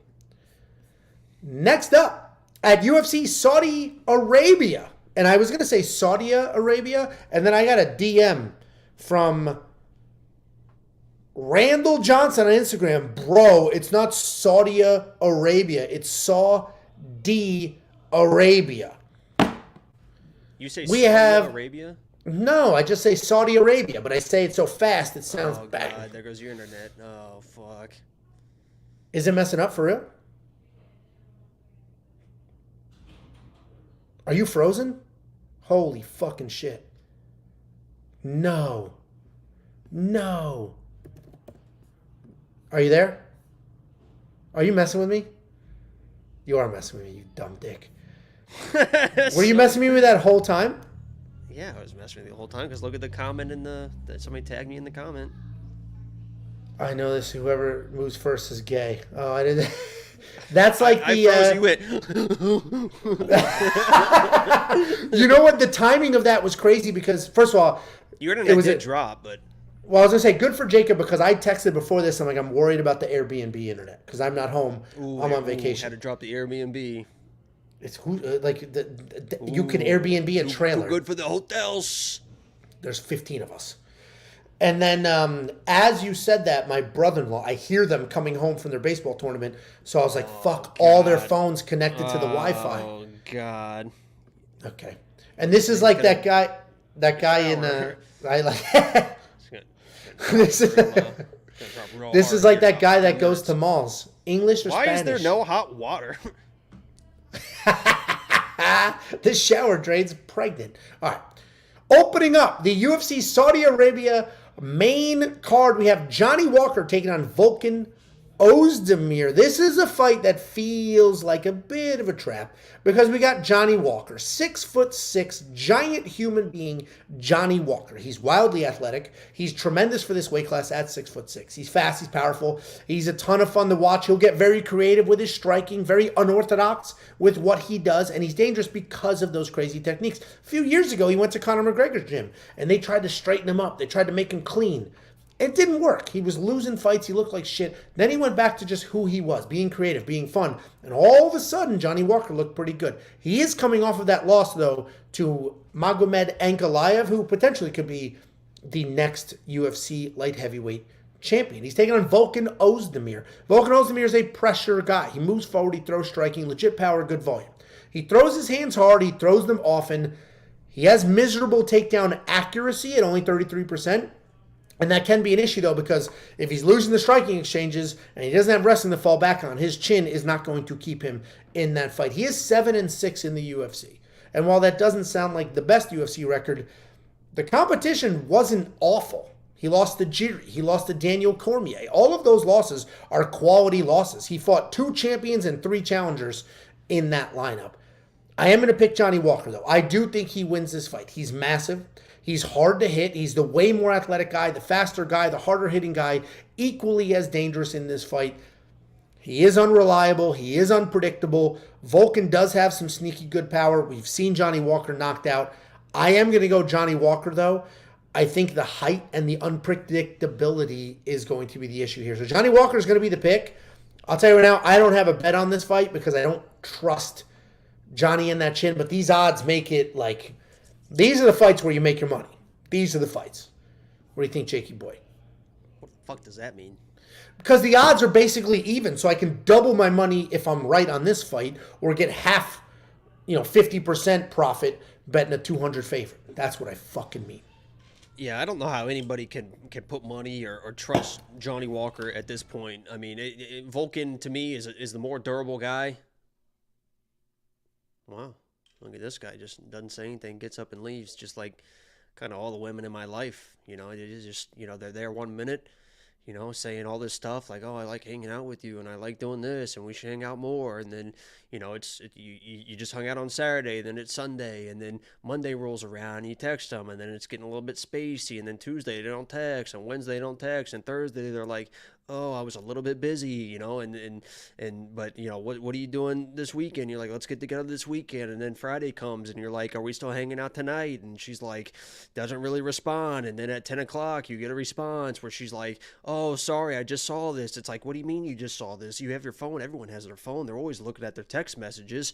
What do you mean you just saw this? And it's like, well, maybe we can get together. She's like, yeah, maybe tomorrow nights. And then you text her Saturday morning, hey, good morning, how are you? And then she's like, doesn't respond. And then at 2 o'clock in the afternoon, she's like, I had a good night last night, but maybe we should see other people at this point. So it's Saturday night, and now you have nothing to do because you thought you were hanging out with this girl, and she's what? I took a piss. I came back expecting to hear who you think was going to win this fight, and you're talking about some girl that ghosted you. Yeah, Johnny Walker just, to me, is not a durable guy at this point. I like Volkan's durability. I believe that at some point they're gonna come in here, they're gonna exchange, and I just can't trust Johnny Walker's chin at this point. So I think Johnny Walker, anytime he's a plus 150, plus 200 dog, which he might be after this fight, I think he's definitely worth the bet. He's a wild dude. He's a huge dude. He's got finishing abilities. But even as a favorite, even as a pick'em, I just can't fucking do anything with Johnny Walker at this point. Former lock of the week, by the way. I like Johnny, but it's got a durability issue. Volkan's shown that he has it. Johnny has shown that he doesn't. So, wait, who'd you pick? Volkan? Yeah, I'm picking Volkan. Even though he's a little chinny, you just think he's gonna do what? Get the takedowns? Yeah, he's the chinny one. They're both chinny, but like Johnny Walker's a freak. Sorry, Go ahead, finish whatever miserable girl story you were telling. Go ahead. I didn't do anything. I'm just breaking down fights, man. Angelo's gone, listen to this bitch. That's what I imagine happened the minute I walked out. You just got up and left without saying anything, and that happens a lot in my life. That's what you were saying? Yeah, I'm 6 deep. I gotta maybe piss. Like hey, I'm going to the bathroom. Otherwise, it's like you may have never came back. That happens a lot. They just never come back. Well, we are split on this fight. I'll bet openly you. $100? No, I don't want to fucking bet on Volkan. Oh, weird, because I thought picks and bets were the exact same thing. Oh, weird. Remember last week, you fucking goof, when you're like, let me make a deposit and I'll put anything you want on Alex Perez. And then you didn't fucking do fuck for shit, and that fucking turd got smoked, just like I said he would. His knee broke. He got fucking smoked. I'll make a deposit and then we can bet. I'm so confident in Alex Perez, and got real fucking quiet, you cricket bitch. The nerd starts talking about girls, got all weird about it, when I was just defending you, saying picks and bets were separate, and I did it in a clever way, and you didn't pick up on it because God knows what's happening over there. You gavon. We are split in this pick. Jacob's afraid to bet me. I'm on the Johnny Walker side. I might throw up a bet openly bet for somebody in the community to tag onto, because as these odds continue to shrink, I do get more, and it's the numbers. It's the numbers lying to me, but I do get a little more confident in Johnny Walker every time that line gets a little bit tighter. If Johnny Walker is minus 200, I'd be like, that guy's an idiot. You can't trust him. Minus Guys, 105. I can't even bet him. He doesn't have any money. I took all his money. I have $138 in bet openly. I'll throw 100 at it. Okay, well, I guess we'll do that. I'll just take the rest of it. To send a link. Tell the kids they can't eat tonight. Sorry.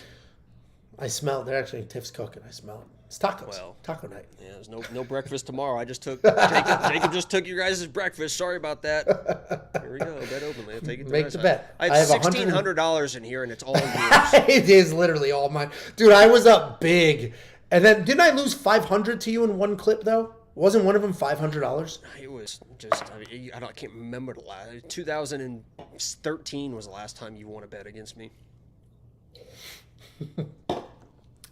$8,200 in DraftKings, $8,000 in DraftKings. Historically speaking, this price range, the $8,200 and the $8,000, historically speaking, one of those fighters, I think it's like 55, something like that, more than half the time, end up in an optimal DraftKings lineup.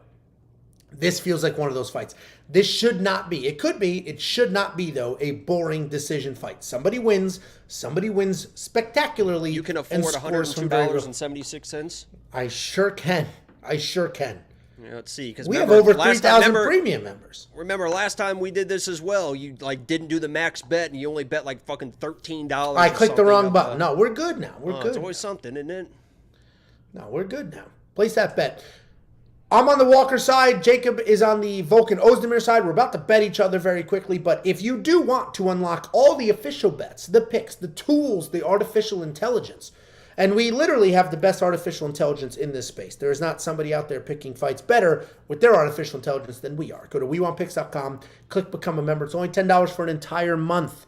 MONTH. That includes UFC Saudi Arabia, UFC 303, the Macy Barber versus Rose Namajunas card. I will be picking Macy in that fight. There's your spoiler alert. WeWantPicks.com, click Become a Member at the top. Dude, Chris, you started the stream by saying you're listening to us in the shower. You just said I'm showering. It's been an hour and a half. What kind of hot water heater do you own? What is your hot water situation? How is that even fucking possible? And how are you not a fucking prune? All right, I just accepted your bet, Jakey Bombalotes. All right, here we go. Where's that comment? Here we go. $1.99 from Bookie Bully. Lut out of Shara fight. Tricoli stepping in. We broke that down. Thank you so much for that. We both picked Shara to win that fight, and we're waiting for those odds, but we imagine it's going to be a beating. $1.99 from Dr. Y. Angelo is getting way more gray hair with each drink. What the fuck is this? Dr. Y is literally one of our biggest supporters. Like, just shooting truce. This is gray. This is not. This is good.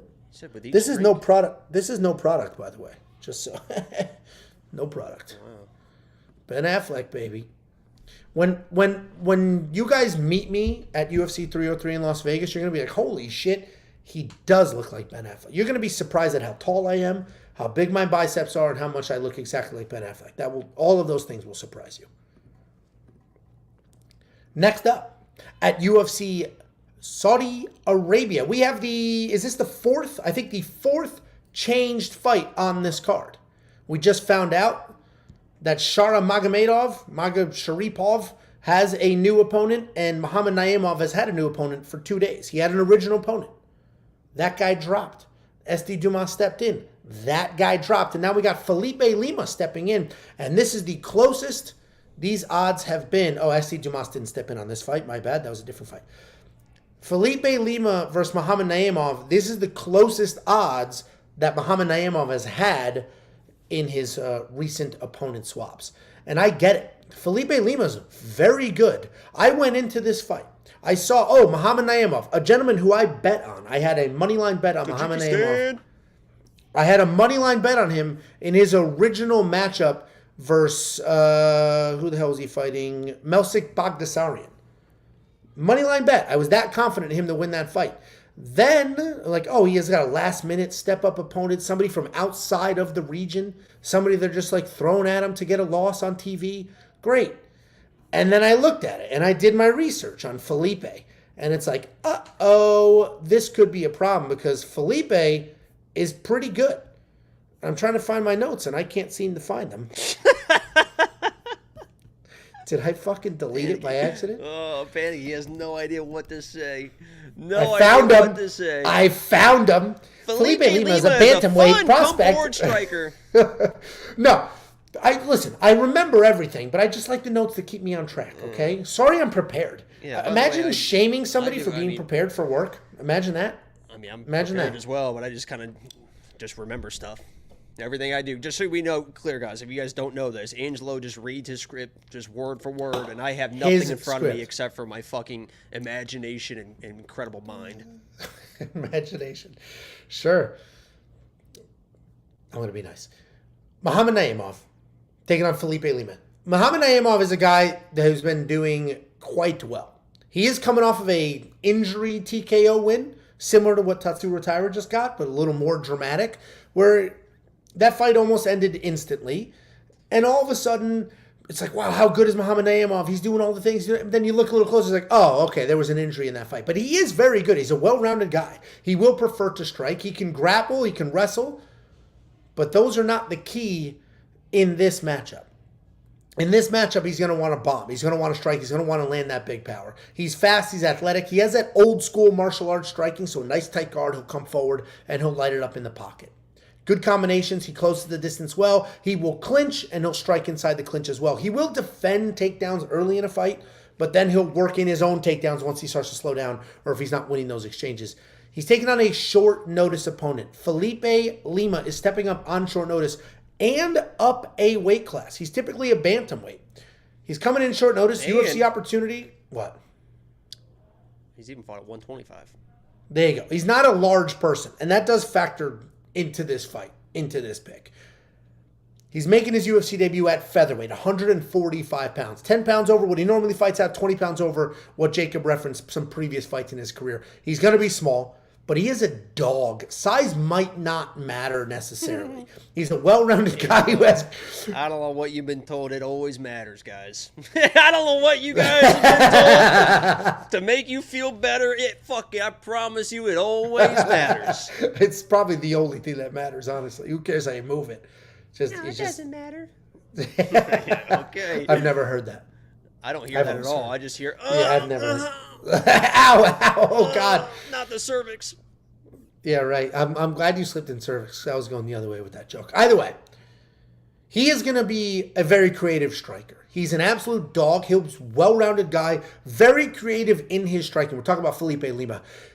He'll throw some spinning attacks. He'll shoot double legs. He'll pick you clean up, run across the cage, slam you on the ground. He does a really nice job transitioning between the striking and the grappling. Felipe Lima is very, very good, a very, very good prospect, but I think he loses this fight and then moves forward with a solid career at 135 pounds. Because when I first saw this, and I first saw, wow, Muhammad Naimov has a short notice opponent in a UFC debut, moving up in weight, this dude's going to be a tremendous favorite. And then I saw the odds. I'm like, oh, okay. I probably got to dig in a little deeper. I must be missing something here. Then you do the tape study. You watch the stuff. Felipe's speed is impressive. His versatility is impressive. It could be a problem in this fight.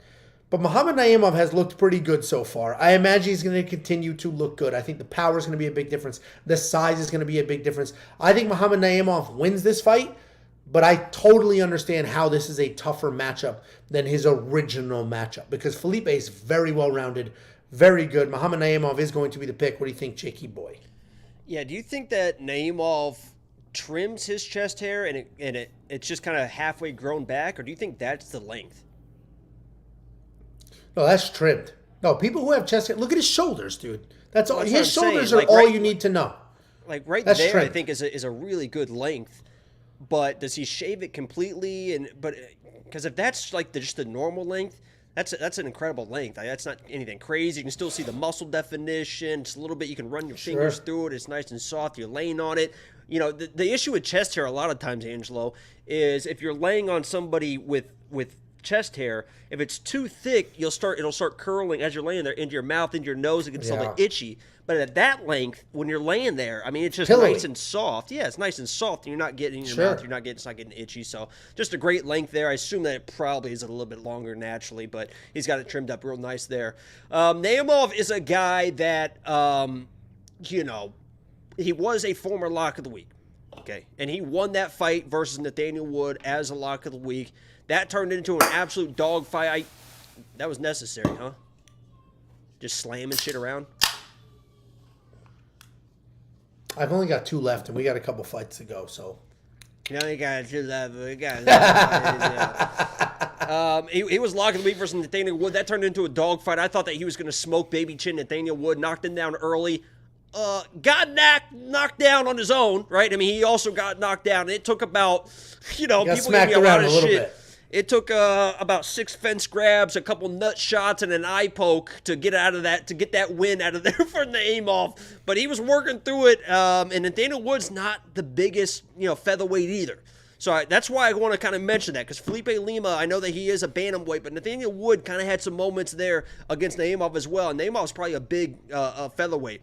I like this guy, Felipe Lima. Obviously, up in weight, he could get bullied a little bit. If you watch his last fight, that was an incredible fight. You saw him use his offensive wrestling, his striking, but you also saw him getting taken down on his back as well. That could happen in this fight. I like the dog that he does bring. I think he's going to give Naimov everything that he can handle. I'm not even sure really how good Naimov is at this point. He knocked out kind of a chinny Jamie Mullarkey. Struggled a little bit with Daniel Wood with that, but then the Eric Silva fight, it was a weird injury situation. I think this is going to be a great test for both men. Whoever comes out of this, especially if they win convincingly, I think can be a guy in this division. And if Felipe wins, obviously that's a monster moment. Well-rounded fighter, durable. I'm going Felipe here. I do worry about the short notice and he could get out muscled. But I think he's the better fighter. I think he's the more technical striker. The technicality of Nathaniel Wood was getting to Naimov, and if Naimov comes in and thinks he's going to smoke this guy, I think he's in for a rude awakening. I'm going to go Felipe Lima here. I understand the love that he's getting as a dog. I'm not sure if I'm going to bet it yet because, I saw him get muscled a little bit in his last fight. That was at 135 and, kind of a fight that he was very well prepared for. But he was able to dog that shit out. I'm going Felipe here, but we'll see if we put the bet on it. And you don't think that pick has anything to do with the fact that you're also like undersized and very small, and you're just sort of projecting your own insecurities and inadequacies? Here's Alcohol Angelo. I thought you said Alcohol Angelo was touchy-feely. That was you can't touch me, so you're just going to start hurling insults. That's typically how it goes. Oh, that's it. It's one extreme or the other. Jacob, why don't you ever want to come over for fights? Well, I don't want to get verbally abused in front of everyone for 3.5 hours while Angelo's slapping fists with everyone else. Look at this fucking stupid. You were Whittaker. Nice lock of the week. You know what's funny? I as everybody knows, I love my neighbors. I love hanging out. Everybody's funny. At least the people I hang out with are all funny and all those things. But sometimes I'll say shit and people look at me like, oh my God. And it's like, honestly, I am the nicest of all my friends. It's not even fucking close. Like, I am by far the least mean. You have a nasty sense of humor, and I appreciate it. It's very funny to me. I've never said a mean thing about anyone. Okay. I like your sense of humor. It's very similar to my friends growing up. It's very similar. But it is funny to see some of these actual Texans, like, respectful people that go to church and do all those things, look at me sometimes when I say some very aggressive things. Because Tiff's used to it. She'll be like, Angelo. But others are like, especially the wives, like, what did he just say? And it's like, all right, I promise you, I'm the nicest of my friends. It's not even close. I'm the nicest of my friends. And somebody said, this is a funny comment. I'm not talking racist. I'm just talking like mean, horrible things that will destroy your soul because they find that one thing you're actually insecure about and then just railroad it. And that's Felipe Lima's height and size. And Muhammad Naimov bullies his dumbass. Yeah, I don't see color. That would explain why you don't think you're a ginger. I think Felipe Lima gets bullied. This is another. If I had more money in Bet Openly, I would bet you here as well. Because I actually am debating betting on Muhammad Naimov. I think that these odds, honestly, it's a super tough fight. That's why I haven't done it, because Felipe is very, very, very good. But short notice, up in weight, like it feels like this is a great bet on Muhammad. Why isn't Naimov minus 250? I don't know. That's the only thing. If dude, honestly, it's funny. This is what number Chris Riley from Monkey Knife Fight, who we've had on the show a bunch of times. He's sort of an industry guy. He's alive, and I'm gonna. He's alive, and we're gonna say hi to him when we're in Vegas. No, for Monkey Knife Fight, pour one out. Oh yeah. No, we literally put them out of business. Anyway, he always said the longer you stare at these numbers, you can convince yourself of anything. The longer you stare at these numbers, you can convince yourself of anything. And that is true, because if Muhammad Naimov was a minus 200 favorite, I would probably parlay him. But at minus 117, I do exactly what you just did. And it's like, why isn't he a bigger favorite? And you're a what? Hampton Devil with thick ass hair? Pussy. Oh. I'm also looking real clean, though. Anyway, we don't have any DraftKings. Nobody ever says anything about me these days. Because you kind of fucking pissed them off with the Lock of the Week video. Not me. I'm just out here grinding on vacation. You know my family's out there making memories right now? My family's out there making memories right now, and I'm in here just getting drunk alone, talking to strangers on the internet. If you guys missed the Lock of the Week rant, you might want to rewind to the beginning of the stream. Jesus Christ. I can't believe Jacob's hiding bets. Guys, the bet wasn't hidden. It was a fucking premium promo that I never do. People losing their fucking minds. And check out the Best Bets video that I upload every Friday. It's for free on this channel. But not for free are some of the premium bets and the tools and the picks. The DraftKings Optimizer, the best ownership projections in the game. Everything we freaking do. There is not a service on this planet that A, is anywhere near our price point, B, offers anything near what we offer. Just go to WeWantPicks.com, click Become a Member. It's a phenomenal way to just support us and everything we do, but also in return, you will get bets, picks, round line leans, insight, and more. And not just me and Jacob. Me, Jacob, the three gentlemen at Running Mouth MMA, Artem, and the Artificial Intelligence. 7. That equals 7. WeWantPicks.com, click Become a Member at the top. Next up, at UFC Saudi Arabia, we have the featured fight of the evening. We have Kelvin Gastelum taking on Daniel Rodriguez. And this is a very, very good fight. I am looking forward to this fight. I am interested in this fight. And that's because that guy's got a tattoo backwards on his chest. What idiot. It's all the weed. It's the weed. Oh, you don't smoke weed like this. You smoke weed like this. I'm not a weed guy. It's all the weed. I told you. I smoked one cigarette in my life, and it was the hottest girl in school offered me a cigarette. There you go. The hottest girl in school. We're talking cigarettes now. Okay. The hottest girl in school offered me a cigarette, and then I was like, Joey Cool on the wrestling team. I'm the cool man. And I held it like this, and I lit it here, but not in my mouth. Like you jerk off. So it wouldn't light. Either way. Kelvin Gastelum taking on Daniel Rodriguez. I guarantee... we'll have to start this one over. But okay. I'm telling you right now, and you're not going to do it. But if I were you, I would go to the gas station. I'd get you a pack of Camel Crush. I got to piss. You tell this story. I'm talking to you, dumbass.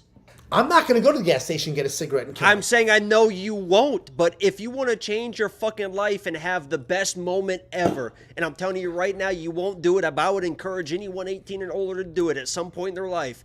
If you're buzzed, especially when you're in Florida with that Florida breeze, we're going to get shut down for shit like this. Are you next to the beach? Is that Airbnb next to the beach? Can you go to the beach? Can you walk? We're in Destin. The beach is right there. You can't see where I'm pointing. Get a pack of Camel fucking Crushes. Get a buzz. Walk to the beach at night. Sit on the fucking shore. Listen to the waves. Light up a Camel Crush. Pop that little fucking cherry. Rip that shit and make it. You're just gonna be fucking in. It's gonna be sublime. It's gonna be pure ecstasy. I promise you that. There's nothing better than a menthol cigarette after fucking 6 or 7 beers, especially with that nice cool breeze coming off, the winds in the back, the waves crashing into the background. It's the most incredible experience you'll ever have in your life. I'm telling you that right now, guys.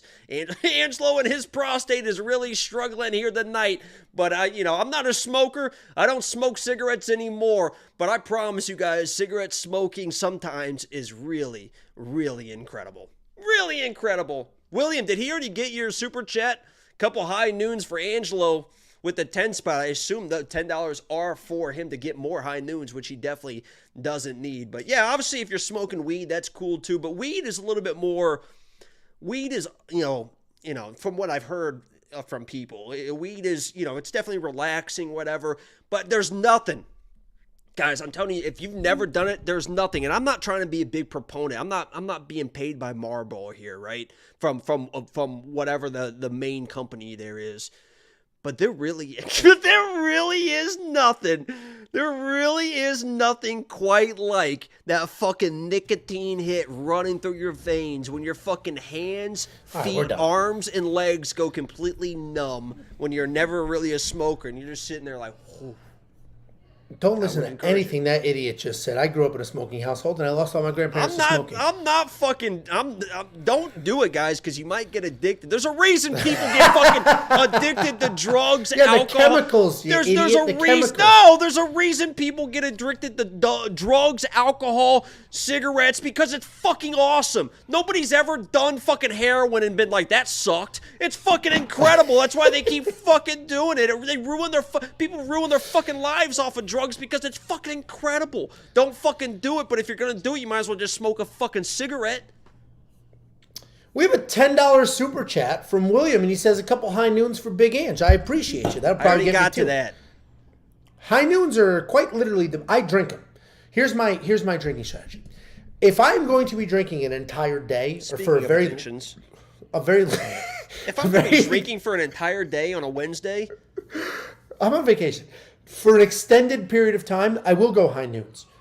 But for the same reason I'll drink high noons, I hate them. They are only 4.5% alcohol. This is a beer. But it's real vodka, and so you're not going to get any of the stomach issues, whatever. But they're expensive. And if you're just drinking for a few hours, 4.5 is stupid as shit. Go get yourself a ranch water like a man. Get a real ranch water. But I do love my high noons when I'm drinking all day, and that's what vacation looks like. Thank you for the 10 spot. $1.99 from Dr. Y. Don't let Jacob peer pressure you. I agree. In all seriousness, I grew up in a smoking household. I have lost a lot of family members to lung cancer and emphysema. It is disgusting. Don't do it. I lost my grandfather to pancreatic cancer from smoking. It was a horrible situation. Can you get pancreatic cancer from smoking? Oh, you can get anything from smoking. There you go. And Angelo looks like he just got back from a party. Thank you so much. Not any party. Life is a party. Thank you so much for that super chat. Let's break this fight down, though. We have Kelvin Gastelum taking on Daniel Rodriguez. This is a very interesting fight. It should be very straightforward. Kelvin Gastelum, a minus 260 favorite. Makes sense to me. That's what he should be. Kelvin Gastelum's a collegiate wrestler. Kelvin Gastelum took Izzy to the edge and back before Izzy lost to Sean Strickland. Kelvin Gastelum is an absolute dog who hits like a freight train, has a head like a cement building, and can wrestle his ass off. He's also a very undedicated waste of talent. He's missed weight multiple times. He's a guy that just sort of shows up not in shape. He's a guy that was fought at middleweight for a giant chunk of his career when he is a welterweight. But this fight is at welterweight. And this is a guy who, if he is training, and if he is in shape, if he is ready to go, and if his head is in it, he can beat anybody on any day and literally be a welterweight world champion. I said in my Quick Picks video that he lost to Sean Brady. He was supposed to be the better grappler. And I used the wrong word. I should have said better wrestler. Thank you. Because he's not. I agree. Because he wasn't going to be the better grappler. I didn't mean just straight up jiu-jitsu. What I did mean is wrestling, though. What did surprise me in that fight is that Kelvin Gastelum... Yeah. Asshole. What surprised you, asshole? My fucking lock of the week, because I was like, oh, Kelvin can easily withstand the wrestling, and on the feet, he's 10 times better. We saw Sean Brady get fucking smoked by Bilal Muhammad. I'm like, oh my God, Kelvin's going to fuck this guy up. Lock of the week. Comes in, looks like he's never wrestled a day in his fucking life. Crazy. Asshole. Dude, Kelvin Gastelum was a Division I wrestler, and so when I said he was supposed to be the better grappler, I meant wrestling. He obviously was not going to be the better just jiu-jitsu guy. But to have that high level of a wrestling, to have competed in college, Division I level wrestling, and get taken down by a guy that basically didn't wrestle at any level is crazy. And all that does is remind you that Kelvin Gastelum is a giant waste of talent. But talent is the key word. He is very good. He's taking on Daniel Rodriguez. Daniel Rodriguez, a very good striker. He's a good boxer, clean guy, And if he moves forward, if he's dictating, he can do all the right things. If he's worried about takedowns, he does get sloppy. He gets weird because he doesn't have takedown defense. His grappling defense is not great, so he gets a little weird. He gets exhausted. He wastes too much energy doing that kind of stuff. But Daniel Rodriguez is a very good striker who can dictate a pace, has laser pinpoint accuracy, and is a very good matchup. Problem is, I do think Kelvin can get the takedowns. I think Kelvin can land those big strikes. He can certainly withstand anything that comes his way. And I think Daniel Rodriguez, I could be 100% wrong here. This could be completely wrong. I thought Daniel Rodriguez was like having some issues with the UFC and having some issues with his contract and his match and stuff like that. And if that's the case, he's not a guy that's probably fully committed here. I did see that he like lost one of his weed sponsors and it was a huge problem. I don't know what's going on there, but if I'm just looking at raw talent, Kelvin Gastelum should be a minus 1,000 favorite. If I'm looking at the actual fist fight in a cage, Daniel Rodriguez actually shows up and does what he's supposed to do. Kelvin doesn't always. I'm still going to lean Kelvin. I'm going to trust him, but I'm not spending. You can't spend money on this guy. He's proven time and time again that it's absurd. What do you think, Jakey boy? Yeah, it wasn't just USADA stuff. It was just drug test, I think, is why he wasn't fighting. Is that what it was? It was failed at No Shade or whatever, and then had a plea deal or something in December for like 3 months, I think is what the suspension was or whatever. So he'll be back from that, and hopefully it wasn't anything. Obviously, if he's back that soon, I think it was probably just a tainted whatever. It wasn't like going out of his way to do anabolic steroids. Oh, it wasn't weed. It was something else. TJ Gotcha. Dillashaw was like, well, yeah, let's see. And Kelvin's a weed guy. Yeah, Kelvin failed for weed when it was actually illegal in the UFC. Now it's not. Now there's like levels.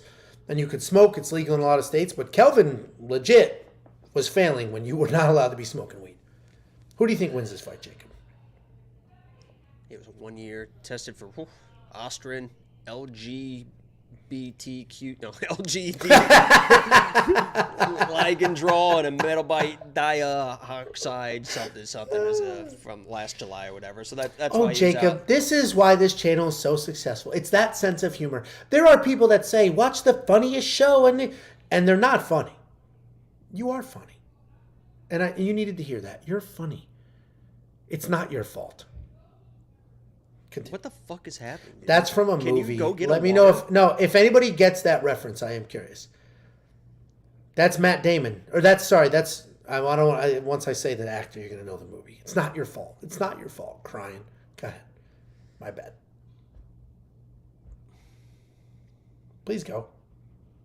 She said, I can't take it anymore. Just finish already. Too much abuse. I'm sore. My back hurts. My knees hurt. Oh my God. My mouth hurts. My jaw hurts. Okay. A lot of people got it. Okay. Grow up. I've never seen it. Listen, minus 260, and I've said this all week. Minus 250. Fuck, man. Was that loud? My bad. I mean, you're just fucking destroying those things. Dude, I am destroying these things. I'm on vacation, and honestly, it's going to. If this, I thought we'd be done in 90 minutes. It's gonna be a problem if we don't rush through these last couple of fights. So let's go ahead and break these down. It's already a problem, don't you see? I don't. I have an issue. Yeah. Anyway, minus 250, minus 260 for a guy like Kelvin Gastelum. At this point, it's like, what are we doing? Like, what are we doing? Let me know in the chat. Let me know in the comments. I could see maybe if you're putting together a parlay. People love parlays. And let me just be clear. Kelvin is my pick. He should win this fight. But I want to know who the fuck is betting Kelvin straight up at minus 250. That's how much better he is than D-Rod?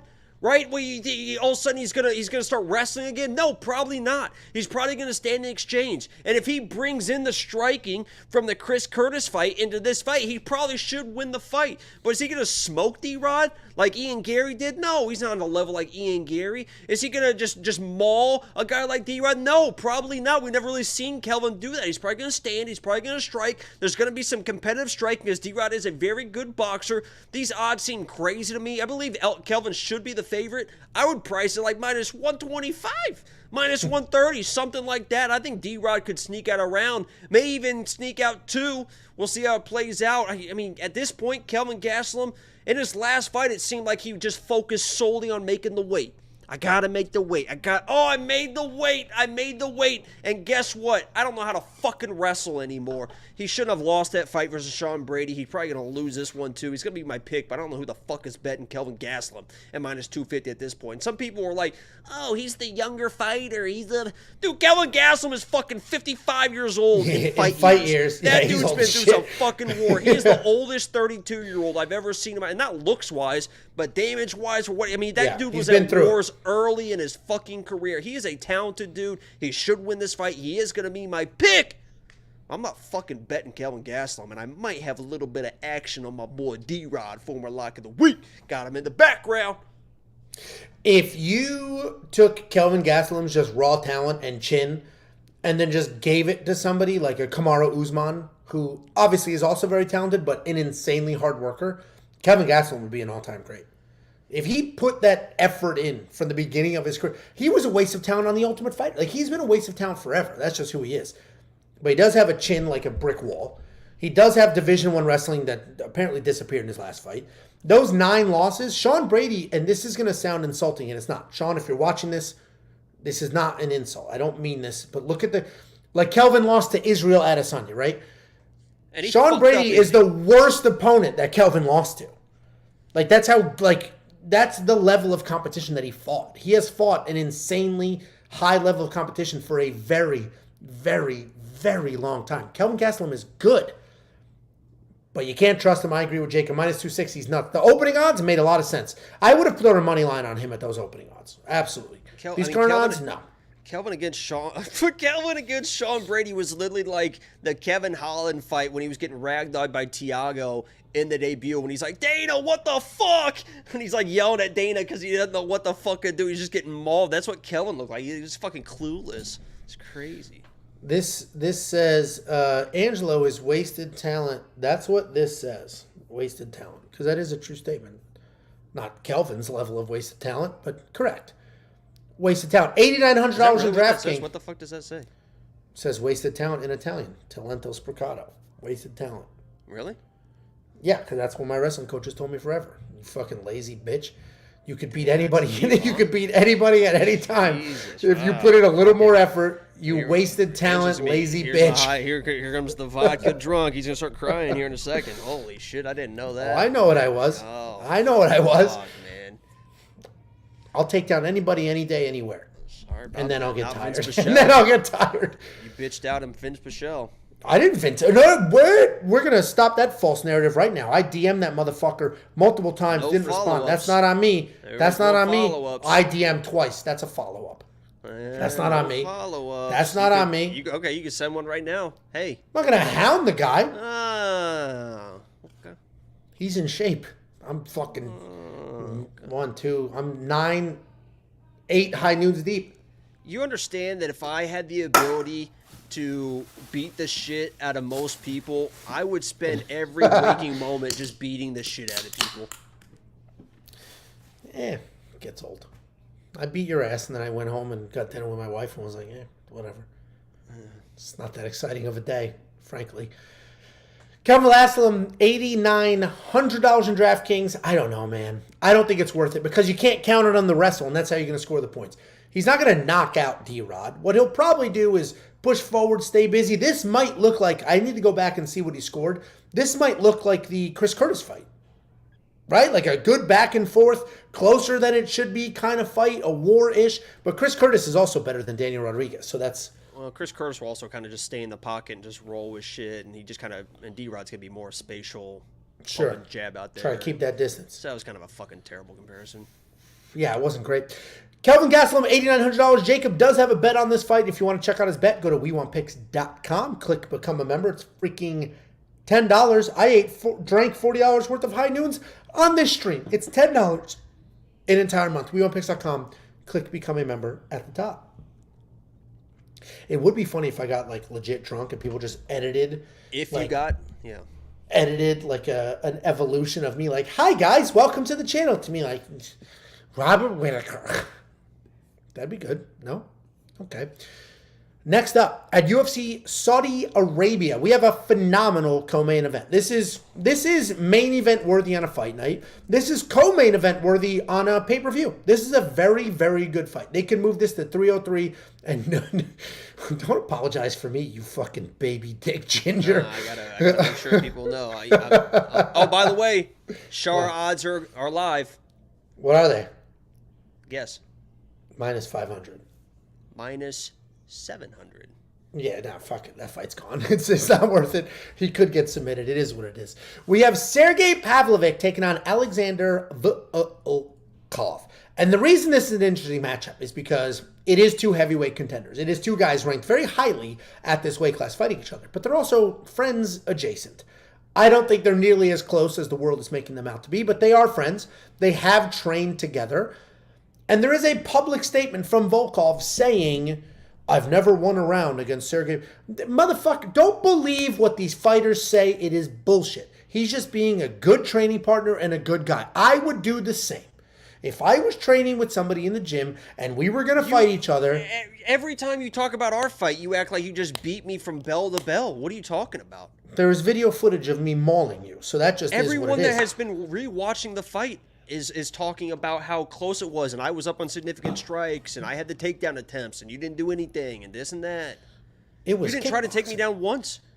It was kickboxing. Takedown attempts aren't a thing. We grappled. You didn't shoot one takedown. Actually, you shot one. I Didn't actually you get submitted twice and then quit? 100% takedown defense against you. You shot one takedown. I defended it. I had to shoot. How did you end up submitted if you defended the takedowns? You're this wild champion wrestler grappler with a 100-pound weight advantage that didn't. I was literally like, when's he gonna shoot? Okay. You didn't. I shot. I easily got to a single multiple times. And you were talking about I would how love to Volkov's break down this fight. Yeah, that's what I'm bringing it back to this. Volkov's always talking about his training partners in a high context. Well, what the fuck am I when you're just sitting here trashing me about and making up lies about our fight? How did you end up submitted if you weren't taken down? How'd that happen? You can go to the ground. Yeah. The long pause is everything we needed. Alexander Volkov has said publicly. Alexander Volkov, so you took me down. Alexander Volkov has publicly said, I didn't win a round against Sergey. Shut the fuck up, MMA objectivity. He threw me into a wall, and then I defended the only takedown he shot. Watch the tape. Boom. I was on my knees. He shot a takedown. I defended it. I was the first one back to my feet while he's sitting there holding on to his knees. Just go to the channel and search for The Fight. Pretty sure it was called The Fight, and you can just watch it yourself. And keep in mind, this isn't... Don't go there expecting a wild, in a cage brawl. This is two friends. There was blood. Only on one side. Anyway, okay? Because I got to piss again because I broke that seal a while ago. Alexander Volkov has said, I haven't won a round against Sergey Pavlovich. But then you look a little closer. And he basically says, so I don't strike with him, I just grapple. Oh, okay. So that makes a lot of sense. And these are two good guys. You can tell they're actually good human beings. You can tell they care about each other and they're respectful to each other, which is why I have an over 1.5 bet here. I do think this fight probably goes a little bit. I think there's going to be a feeling out process before Sergey tries to take off Volkov's head.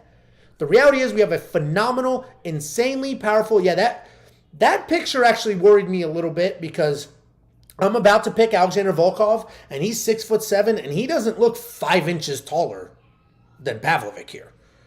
That's that's probably 6 inches in your world. 1.5 feet, yeah. Alexander Volkov is a 6'7", well-rounded guy who has fought the best people in this division for 10 years. He's fought every champ, every title contender, everybody for the last 10 years in the UFC. He's tremendous and he's very good everywhere. He can grapple, he can strike, he can do all of the things. Sergey Pavlovich is a guy that moves forward, has insane speed and insane power, but only in his hands. He's not going to kick. He's not going to wrestle. He is a straight-up boxer that has speed, and it's not even the cleanest technique. I think Volkov wins this fight. I think the 6'7" kickboxer, who also has high-level MMA experience, wins this fight. I fully understand why you want to pick Pavlovich. The guy hits like a freight train, and his pictures... You look at his body in this, like, wow, that's a big dude with a little bit of a six-pack there. His actual pictures from, like, the new ones from Saudi Arabia, dude's fucking jacked. It's the biggest he's ever looked. I think that works against him. While he is very fast, I think he needs cardio in this fight. I think Volkov, with his experience and everything, is going to slow this pace down, lean on Sergey, get his arms tired, and then grind out a win. I don't think they go at it. I don't think they try to rip each other's heads off. I think Volkov wins essentially a grappling match here. Volkov is going to be my pick. I'm going to continue to watch these odds because they continue to widen. I understand picking the probably the hardest striker in this division. I get that side. I'm not going to fight with you. But I think Volkov wins this fight. What do you think, Jakey? Yeah, and I mentioned it in my Here Goes Angela. I wish she was kind of sticking around for this. But I mentioned this. Listen, guys, this is a weird fight to determine. I have to imagine that these dudes, especially being Russian, that they're not going to give a fuck that they're friends, that they're not going to give a fuck that they're teammates, that they're going to get in there, they're going to throw punches. Sergey's looking good, he's looking jacked, and I guess you shouldn't bet on the fact that they're going to go in there and spar like friends. But we have seen that in the past, and I mentioned in my quick pick video, if you guys didn't know, there was a PFL tournament, and those guys are fighting for $1 million fucking dollars. Obviously, it wasn't the title fight or the last fight in the PFL fight, but there was two friends, and they were very close friends. I think one was a godfather to the other one's children and stuff like that.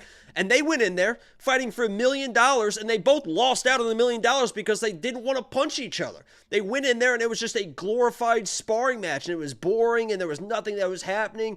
I don't know if that's going to happen. It could happen in this situation, but I will mention this, okay? Because I think Angela's going to be back any minute. There you go. There was a point. All right, and we're going to be talking about Sergey, and maybe he's going to be pulling punches or whatever like this, and we were talking about the fight.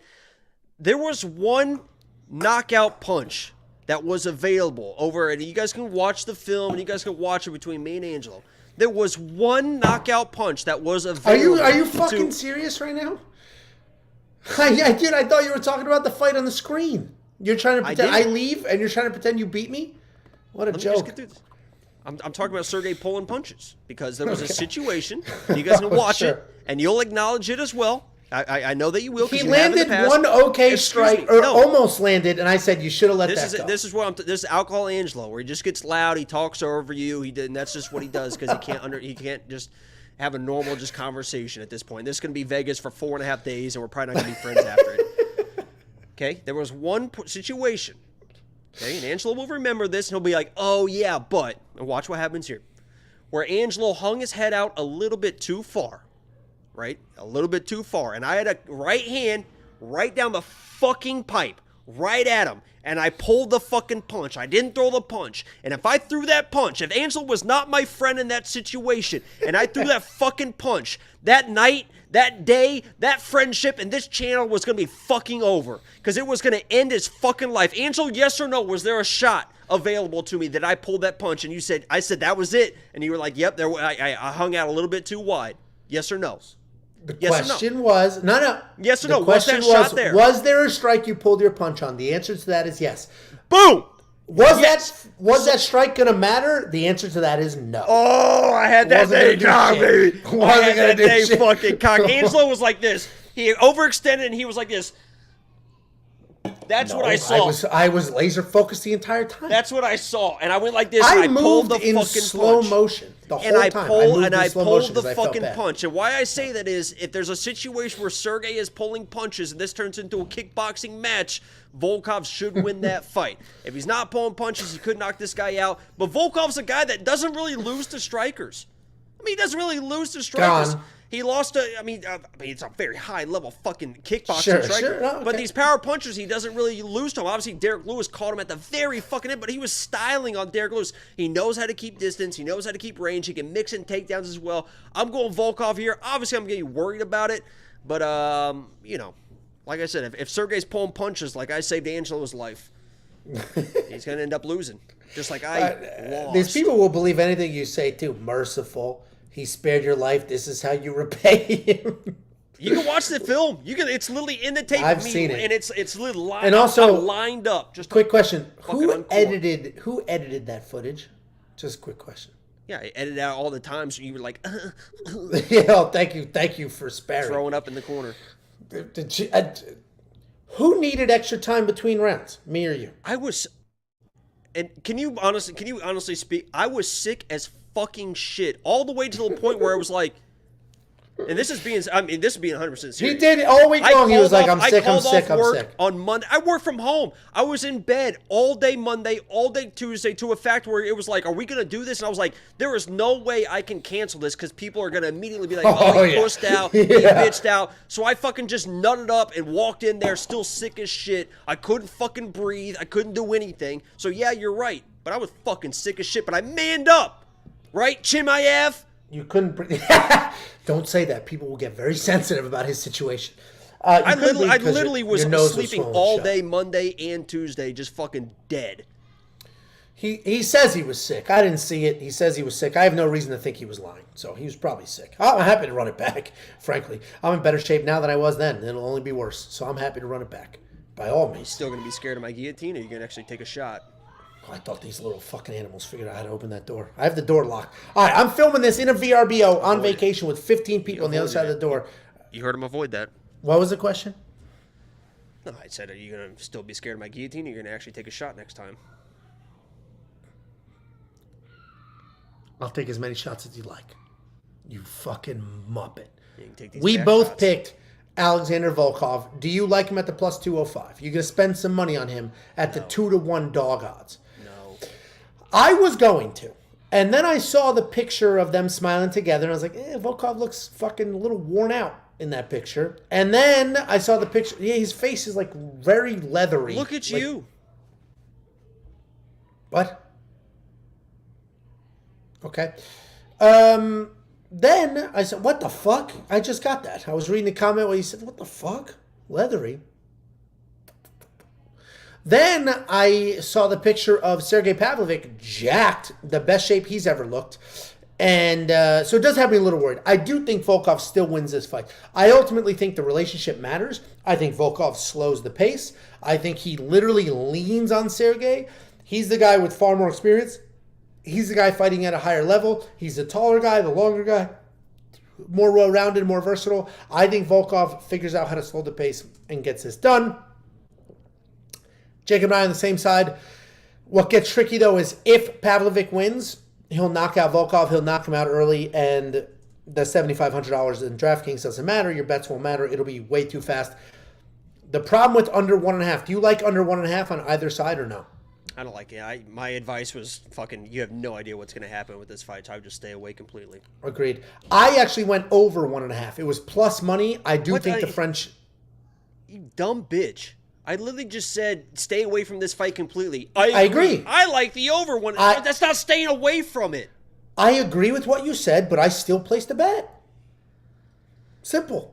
Guys, and I just want to continue to say I'm sorry, man. I don't know what's going on with this or what's going on with him. But the spins. Okay. Anyway, I think the over 1.5 makes sense. I think I put a quarter of a unit, maybe a half a unit on that. It was plus money. I think the relationship matters. I think it slows the pace of this. I think Volkov knows Pavlovich too well. I think Pavlovich has been taken down a few times by Volkov, so he's going to back up. I literally just popped. That's not what that one. I literally just popped my ear because I just laughed at that. Yeah, script is blurry. I think Pavlovich has been taken down a few too many times in the wrestling room with Volkov. With Volkov, so he doesn't let his hands go. He doesn't do what he's supposed to do. I like the over 1.5. I'm not going to put money line. You keep saying that. Can we move on? What are we doing? We've been on this fight fucking 25 minutes, Angelo. Do you understand what's going on right now? On Volkov, but if you do want to unlock the other picks and the other bets, go to WeWantPicks.com, click Become a Member. It's $10 an entire month. And if you're a premium member, and if you're a premium member and you see us in Vegas next week for 303, I'll buy you a drink. I'll take a shot with you. And if you're not a premium member, I'll grab your dick and I'll still buy you a drink. Next up, at UFC Saudi Arabia, we have a new main event. We have Robert Whittaker taking on Ikram Aliskerov in the main event. This was supposed to be Khamzat Chimaev. Khamzat is out. He's got God knows what illness. Who knows what's going on with that guy. But we have Ikram. Ikram was supposed to fight last week. They moved him. They said, you know what? You're an actual, genuine prospect at this weight class. Why don't you move your way over? The critics say Ikram Aliskerov knocked out a fat welterweight in his last fight. That, yeah, he's 15-1 and he's got mostly finishes, but look at those finishes. They're not great. His only loss is to Khamzat Chimaev, but he was finished in that. He's taking on Robert Whittaker, one of the most accomplished guys at this weight class. A guy that was the world champion for a long time. That arguably, and I think so, beat Israel Adesanya in the rematch in their last fight. Robert Whittaker is one of the most well-rounded guys at this weight class. He can grapple, he can strike, he's got phenomenal footwork. He does a really good job keeping range and then lunging in to land those strikes. His takedown defense is absolutely spectacular, but he is older. He is getting hit, he is getting bullied. He just beat Paulo Costa in a fight where he was the more technical guy, the better fighter, but he did eat a spinning back kick to the chin that sort of, I don't think it officially dropped him. Did it officially drop him? No. It wobbled him. He was on ice skates. He was moving around a little bit. Remember. I've been staring dead at this camera on purpose. He was on skates. He was moving around. Didn't quite fall. Didn't give up the points. But it was 10 seconds left in that round. And if it was 30, 40, maybe a minute, it could have been very different. But then he came back. He survived. He didn't get finished. He won the second round. He won the third round. He ultimately won that fight. He's taking on Ikram Aliskerov. Ikram's a guy that was supposed to fight last week, as I mentioned. He's a very good striker who can wrestle as well. We haven't really seen the wrestling in the UFC because his striking has been so damn good. He's a powerful striker that has got pinpoint accuracy and genuine one-punch knockout power. He can wrestle, and when he does want to wrestle, it is nonstop. He's very creative. He'll catch kicks. He'll shoot takedowns. He'll shoot singles, doubles. He'll do duck unders. He'll take your back. He'll do whatever he needs to do. We haven't seen that in the UFC, but if you watch the regional tape, you will see that there. Ultimately, at the end of the day, I do think we have a changing of the guard situation. If this was a full camp, I'd be much higher on Ikram Aliskerov. But the fact that he was in Vegas 7 days ago, in Vegas, cutting weight, and then they said, guess what? You got to fly to the other side of the planet and fight one of the best middleweights on earth, one of the most consistent guys, one of the highly ranked guys that has been highly ranked for a long time. How is it the other side of the earth when the earth is flat, dumbass? Flat things don't have sides, dickhead. The other side, it would just be down the street. He's fighting down the street. So I'm holding up this phone. There's this part of the phone. What's this? Is this the other side? There's this side and this. No, the other side would be the other side. That's the other side.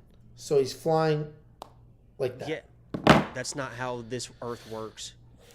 Ikram Aliskerov, I do think he wins this fight. I think Robert Whittaker. I'm a massive fan. I love Robert Whittaker. He was in my safety parlay when Dricus du Plessis pushed him around and smacked the shit out of him, and I got to watch that live.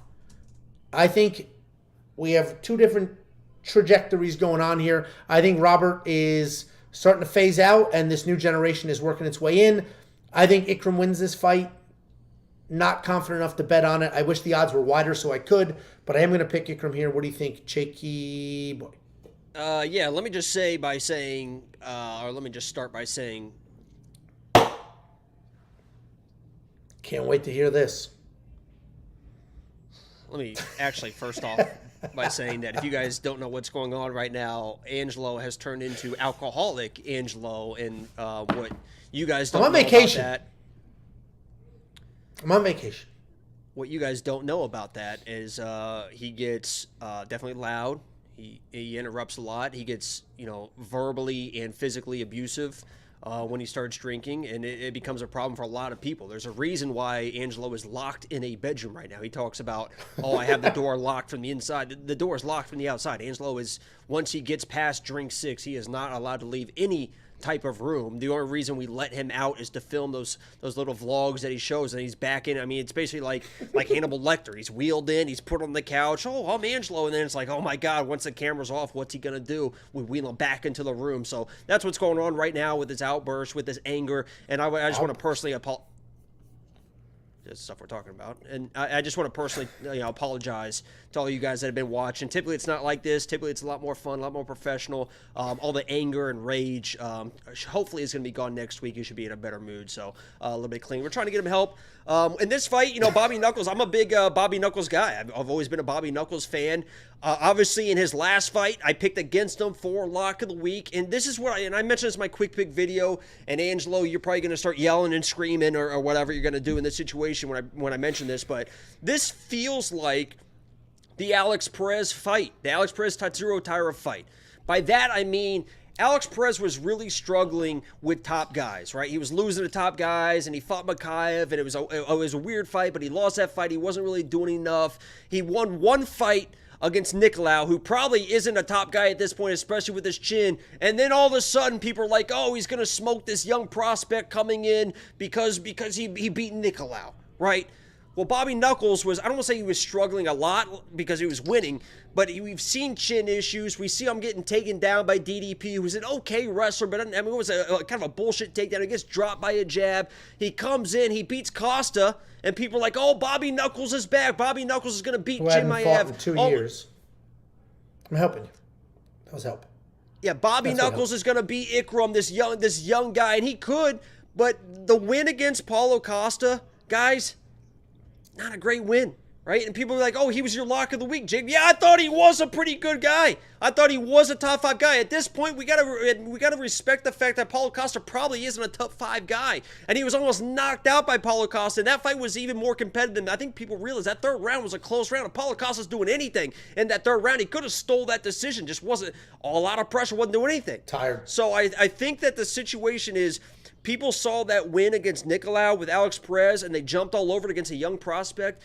This is a little bit different because Ikram is short notice. He wasn't really preparing for this, and Bobby probably is better overall than a guy like Alex Perez. But one thing that Ikram does really, really well from what I've seen with his power is he will sit on it and wait for you to blitz in. And anytime he's landing a big shot, it's when people are blitzing in, walking into these shots. And what does Bobby Knuckles do more than anybody in the world? He's waiting, and then it's a blitz in. It's a 1-2 with the head kick, boom, boom. And I think he could get caught. And if he gets caught with the power of Ikram, he's going to get put the fuck out. If Ikram comes in with like a wrestling-heavy game plan, I kind of don't like that. I think eventually he's going to gas the 2 weight cuts, like half a weight cut across the world. Wasn't really prepared for 5 rounds. Robert Witt's been preparing for the wrestling of Chimaev. I think he's going to be ready. If I'm Ikram, I just stand, I wait for those blitzes, I try to land that power, and if he lands that power, he can knock out Bobby Knuckles. Bobby gets wobbled by basically everybody at this point, sat down by some people. I'm going Ikram here, but I'll be honest, I haven't bet it. I still respect Bobby and, that short notice and, 5 rounds, and I haven't bet it yet, but as a pick, I'm going Ikram. I'll be rooting for Bobby big time. I hope I'm wrong. I hope the pick is bad. I hope it's a disaster. I hope Robert Whittaker smokes Ikram Aliskerov. I love Robert Whittaker. The dude is hilarious. He's fun. Great ambassador for the sport. Great fighter. Well-rounded. Fought everybody. I love Robert Whittaker. I'm rooting for Robert Whittaker. This is a very unforgiving sport. A very unforgiving sport. Your chin goes just a little bit, and then it's gone forever. You get just a tiny bit older, you're too slow for the division. So I do think Robert's on his way down, but I'll be rooting for him big time. You're going to spend the $7,800 in DraftKings Fantasy for Ikram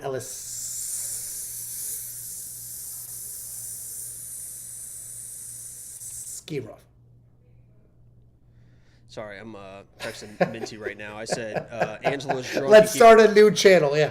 I said Angela's drunk and keeps yelling on stream. She said, no way. I said, yeah, it's pathetic. I mean, this is just out of control at this point. Oh, okay, Minty. Wow. Okay. No, I said it's pathetic. She said, no way. She didn't believe it. She doesn't want to believe that you are who everyone says you are. First of all, how about this fucking slap dick? Just go bald. That's not bad, dude. Yeah, we got to end the stream or something. This is about to be... Go ahead. Dude, I've had 10. I'm on my 10th. We're 2 hours and 22 minutes into this. I told my family 90 minutes. I don't know if I can do this next week. I'll be sober next week. I don't drink at home. I'm on vacation. I don't know if I can do Vegas for fucking 3 days. I'm regretting this. Well, we'll find out together. You picked Ikram. I picked Ikram. We're both on the Ikram side, but we also think Robert can win this fight. We will both be rooting for Robert Whittaker. $7,800 for Ikram Aliskerov.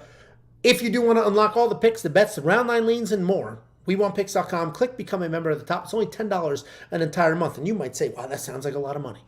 Go to a fucking McDonald's. Look at a combo meal and tell me if $10 is a lot of money. You will unlock everything you need to do. And everything that you want or need for... You know how it cost me at a fucking meal? You eat like a child, 4 nuggets and a small fry. It was a double Whopper, medium, with a Dr. Pepper. That's $13.50. It's $16. It was like 15 Oh bucks. shit, that is a lot. You know what I get on my double Whopper too? Extra cheese. Ketchup, mustard, cheese only. No onions. WeWantPicks.com. Click become a member at the top. It is only $10 for an entire month. Here's the text, guys. Here's the text. And I literally this is when are you done from the wife? We got to wrap this shit up. I mean, if you become a premium member, guys, you'll get everything you need. If you haven't liked the stream already, please like the stream. This next week is probably, at this rate, I would imagine next week is going to be the last live stream that we ever do. Please pray for me in Vegas, because I'm one of those guys. If you guys are around me, and Angela knows, I mean, I don't know if he's going to admit it or not. If I drink, if I'm having a good time, I'm still very normal. I'm not loud. I'm not rambunctious. I'm not annoying. I just kind of stay in my lane. Angelo, as you guys He's have afraid seen, of strangers. Is not that person. Angelo is going to be all over everything. He's going to be this and that, and I'm going to need your prayers to get through these fucking... What, Thursday? Thank God you're not getting there when I get there. I mean, at least I have a wide social circle because I'm a very. What's funny is I'm an outgoing guy, but Tiffany is convinced I fucking hate People are scared to tell everybody. you no because you get verbally and physically abusive. And with a neck like this, guys. WeWantPicks.com/bets. You sign up, you make a deposit, we send you $50 as a thank you. Then become a premium member. It's $10. You're going to get tools like the line movement tracker. You're going to get the detailed data, metrics, and analytics. You're going to get the best DraftKings ownership projections preloaded into the optimizer, and you're going to get Artem's beautiful, man. And then you're going to get the Pick GPT. This is the artificial intelligence picking fights based solely off of historical data. All of that and so much more, only $10 a month. WeWantPicks.com. Click become a member at the top. And here's the address if you want to mail us something, because on all the vlogs, we will open the mail, read the mail, do all the things, eat the stuff, drink the stuff. Here's the address. Any last words for the people before I shut this shit down? Take a piss and drink more. Yeah, I would. We just saw... You know, and I don't want to say that this is going to happen, but I just, you know, we just saw a high-profile arrest over the weekend. Justin Timberlake with a DWI or DUI or whatever that is. Us handsomes can't get away from it. Yeah, I would pray that, you know, you're not going to be out there driving around tonight. I hope you just kind of stay in the house, but just know that even on a golf cart, a riding lawnmower, a scooter, whatever situation you find yourself in tonight, you can still get arrested for a DUI, public intox. And Angelo, I don't want you ruining the trip next week with an arrest. So keep your eye on, Florida arrest situations, and we'll see if you pop up in a mugshot in the morning. We should be good.